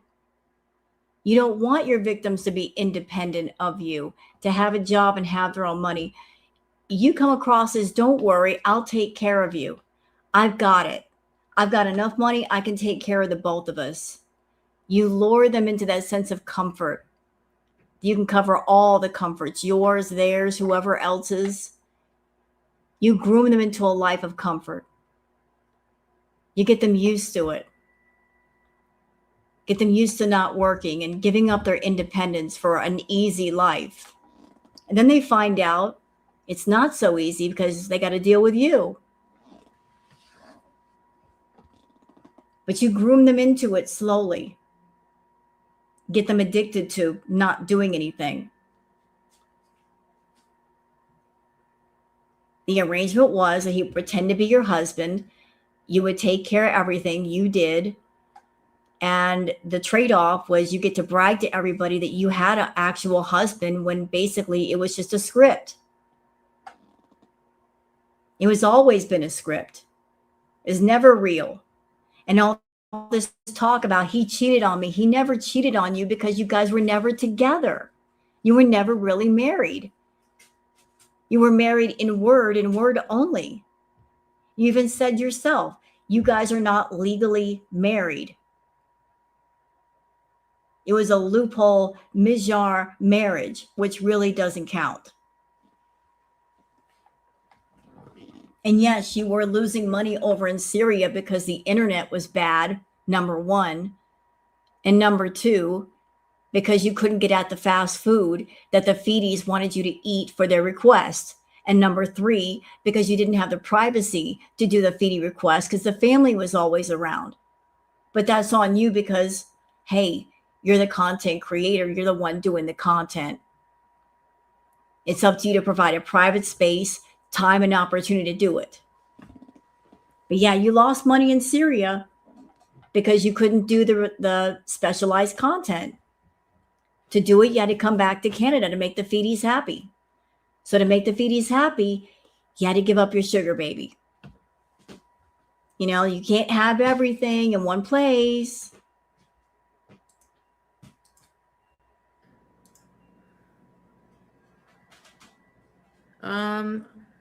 Just a few days, Haven, not too long. You couldn't be paying yeah. I paid off $20K of debt. No, you So didn't. how am I paying $20K of debt and a $32,000 car? Because you didn't outright buy the car, stupid. You leased it. Rent. Traveling everywhere. What do you mean everywhere? The places that you went to were on the cheaper side. You weren't going to really expensive places. You would pick the cheapest places to go to. Yeah, I paid off a lot.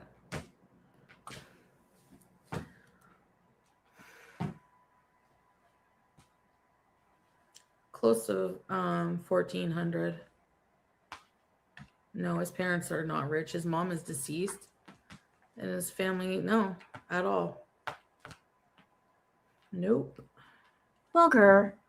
Thank you, Lilu. Why is it so hard? Can I ask why it's so hard to believe that before he fucking met me, he had his own car in place. He had a job and his business. Like, I don't understand, like, because people think that he's a romance scammer. Because he obviously is, because he never loved you. Did he have a car? Yes. Did he have his own place? Yes.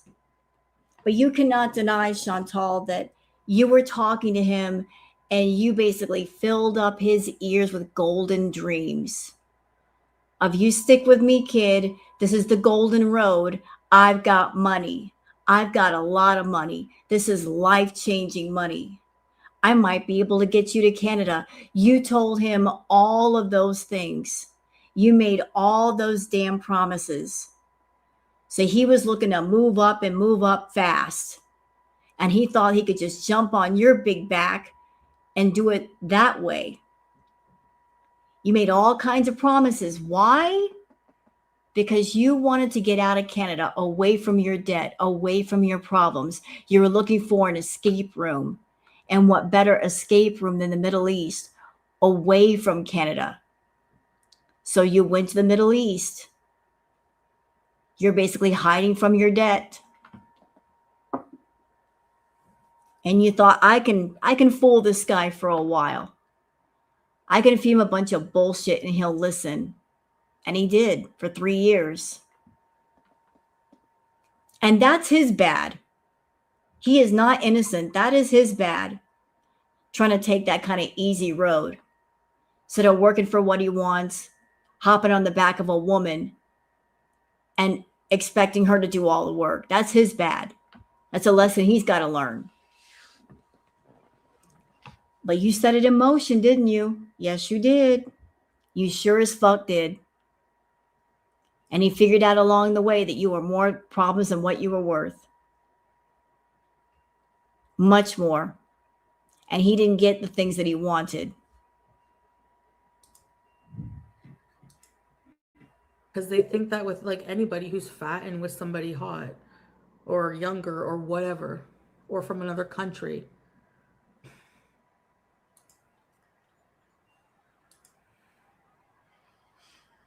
So yeah, I don't know. There's somebody who just gets with you for money or something. I don't fucking know. It's just stupid.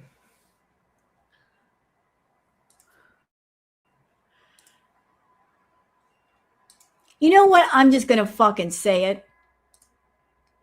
In my opinion, I think what Chantal did with Salah was very similar to, y'all ever heard of mail order brides?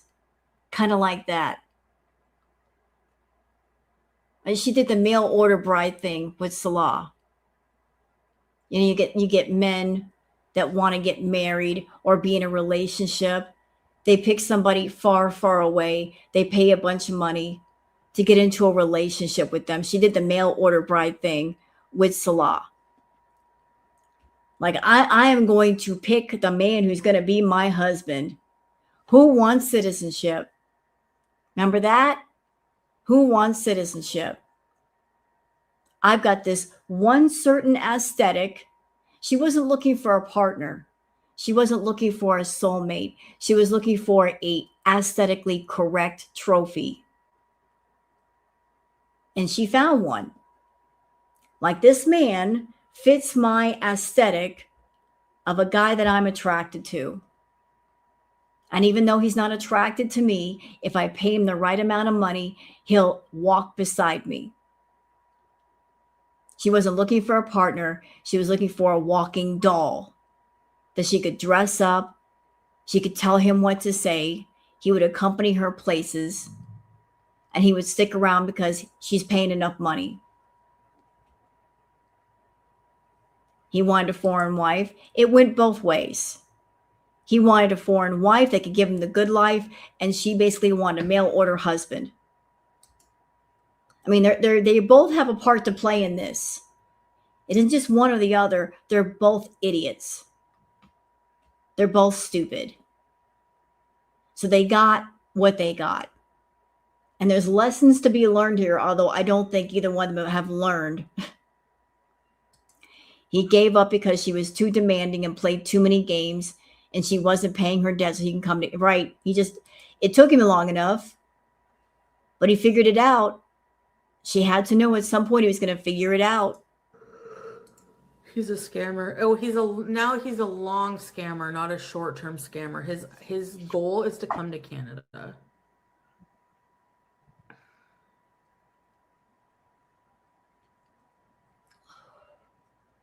Who the hell is he gonna find that's cooler than me?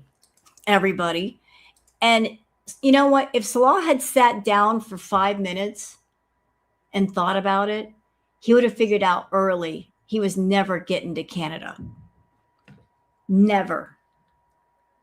If he had just sat down and he thought about who she was, what her personality was, her insecurity, her jealousy, her possessiveness, he would have figured out, I'm never getting to Canada. Because why would she bring him to Canada knowing what he would do? Knowing that he's a play around, run around, that he's a womanizer, that he'd be going after anything in a short skirt. That as soon as he got to the States, she'd never see him again. If he thought about it for 5 minutes, he would have realized she's lying. She's never going to bring me to Canada where I have all kinds of freedoms and there's all kinds of beautiful women. It's never going to happen. You know, what? She's going to keep him in the house, chained to a wall? She never had any intention of bringing him to Canada, ever. I'm sorry, but not going to happen.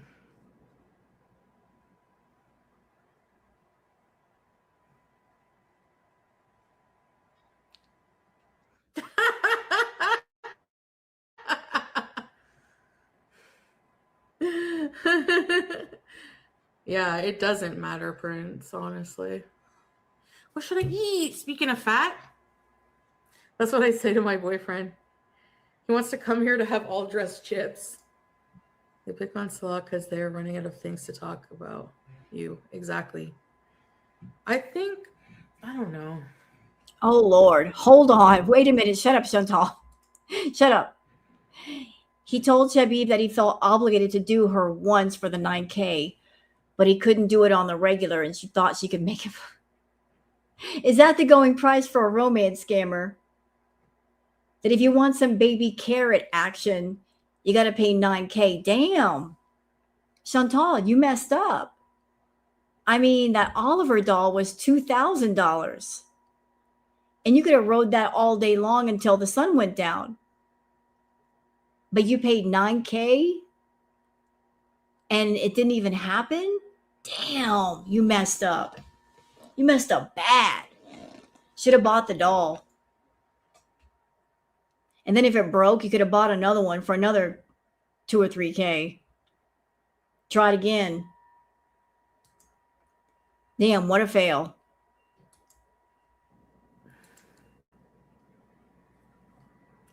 I think he wanted someone more with a Western mindset because they're more open, and he was going through a more open phase at some point.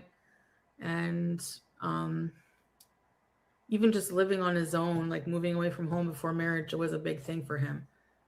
And I have a very open mindset, but then that kind of started reverting back to more strict. Like when we got married, he, became more traditional. Oh, what the hell? He was Liv, the 9K was what she just sent him. I don't know exactly what she sent him that money for, but she sent that money to Salah ahead of time before she went to the Middle East. Like that from the very beginning.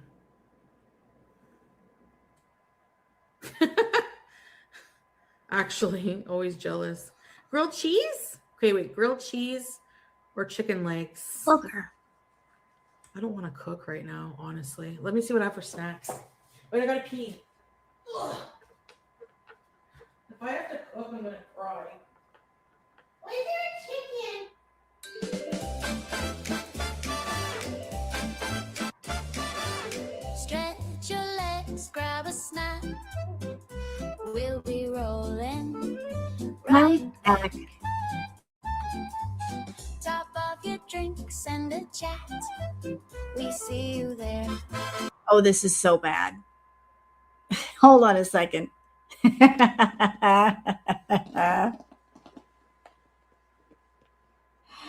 They tried a couple of times and he said he couldn't do it or something like that. You know, I believe him. And not because I'm being hateful. I just don't think it'd be physically possible. I just don't see it being physically. Hi, Bulger. I don't think it'd be physically possible. Hey, Grateful Life. Hi, Bugs. What you doing? What are you doing? You know what Booger's doing right here? Let me tell y'all what this is. This looks real cute, right? Booger coming up here and get my arms, right? It looks cute. Do you know what this really is? I know my cat. This is what she does when she wants me to go to bed. She gets in my face and she curls up like this. This is her saying, Mom, can we go to bed now? This is her just being cute. It's a baby. But I've got a live stream to do. Sorry. Oh. And we go. I'm trying not to hurt you. There we go. This is her want me to go to bed. But going back to the comment, I believe that it'd be physically impossible. It's just, hey, man. I would imagine with Chantal, it'd be like throwing a hot dog down a hallway. Okay. We love that. Hi, Reynolds. Intermission, don't you go far. Hold your spot, you're the star. Take a breath, reset the vibe. We'll be back to the live, to the live. Not oyster sauce. Hit that like if you're hyped. What is she doing?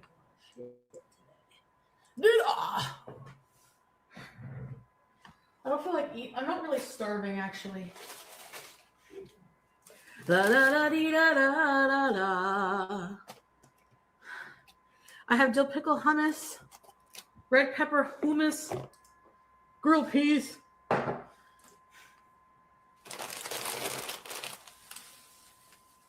I love pretzels. Okay, I have a question. If she was just taking low dose edibles and she smoked a green stick and it wasn't that strong, why are we munching out like this? Like this is like sticky bud level munching. If you just had like a low dose edible and a green stick and it wasn't that bad, why are we munching out so hard?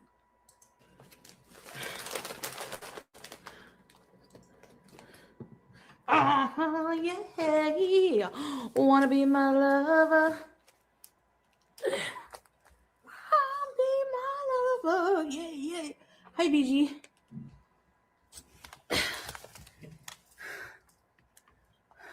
And is there a reason why we're carrying it to the couch? We couldn't just like Chantal, you are in your own house. There's nobody else there. You can leave some of that stuff in the kitchen. No one's going to take it from you. I promise you. I promise that nobody's going to be sneaking in the door and taking your snacks. You're going to the couch like you got to gather it all together and bring it with you.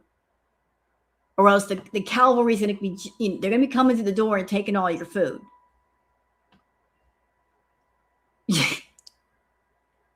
Talk about food aggression. Anyways, here I am explaining myself again. Let people think what they want. Remember the whole the let them theory. I noticed Scrape's lack of presence. Do you guys?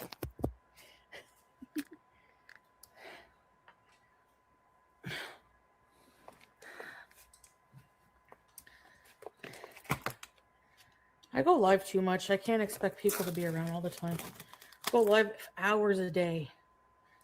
Mods need a day off or two. You know what, Chantal? I remember back during Cracket Olympics, you would stream literally 10, 11, 12 hours a day. And I hated that so much. Trying to get sleep was a challenge. Trying to have a meal was a challenge because you just wouldn't stop. It didn't matter if you streamed 6 to 8 times a day. It was so interesting that people watched every stream. You're streaming a lot now. Where are the people? The people would be there if the streams were interesting. But you refuse to let that happen because all you want to do is come online, eat, and tell really, really old, ancient stories that nobody gives a fuck about. Nobody cares about stuff from your childhood or Katimovic. Nobody cares about your French lover. We've heard those stories before. You're not coming up with new ones. So it's not about the amount of time that you're streaming. It's the fact it's not interesting content any longer. The interesting stuff is gone. And you know what's funny, y'all? Recently, Chantal was live and she was asking if anybody had clipped a part where she farted. She goes, nobody clipped that part where I farted. And she was sad. No, Chantal, we're not going to clip little things of you farting and put them on Twitter. It's not interesting anymore because you've done it so much. See what happens when you overdo something? Ew. Missing Scrapey. We're allowed to miss her, though. Want some hummus? You don't like hummus.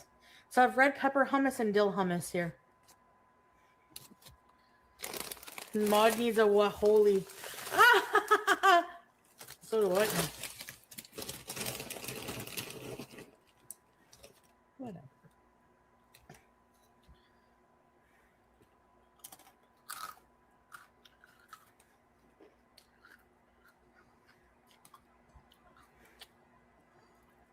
Wanna be my lover?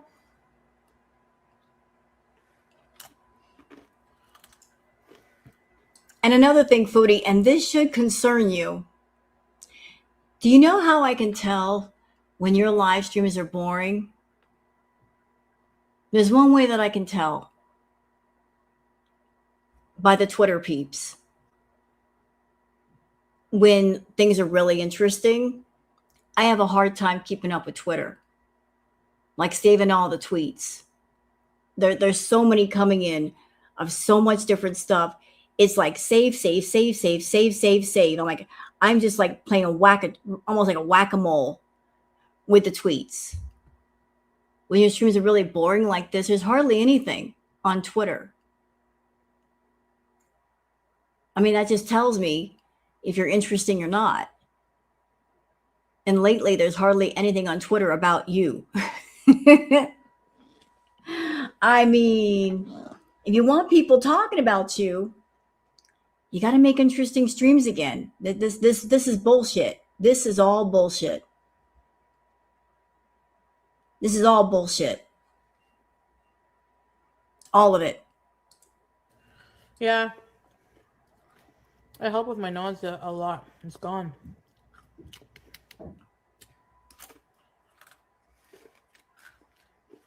Wasn't I just saying I don't like hummus? No. The red pepper hummus will be saved for my sourdough English muffins.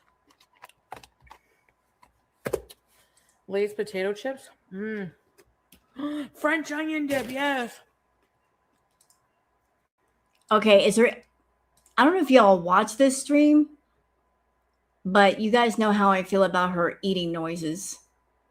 Does anything happen interesting from here on out? I'm asking for a friend and for me too. Because if she's going to be sitting there chomping like a horse, worse than a horse, I don't know if I could take that. That might be more torturous than Goose Chuck with her fucking pictures. I can only take so many different kinds of torture in one day.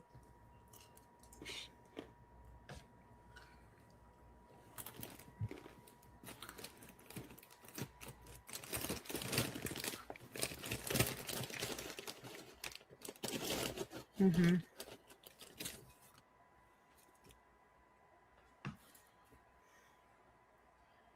Oh yeah, Marie?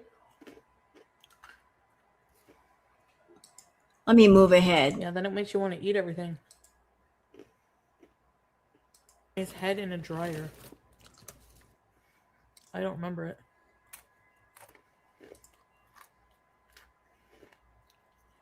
Oh, identity.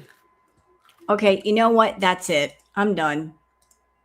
If all she's going to do during the rest of the stream is eat, I'm done. We're done here. Because I guarantee you she's not going to rage. She's not going to be interesting.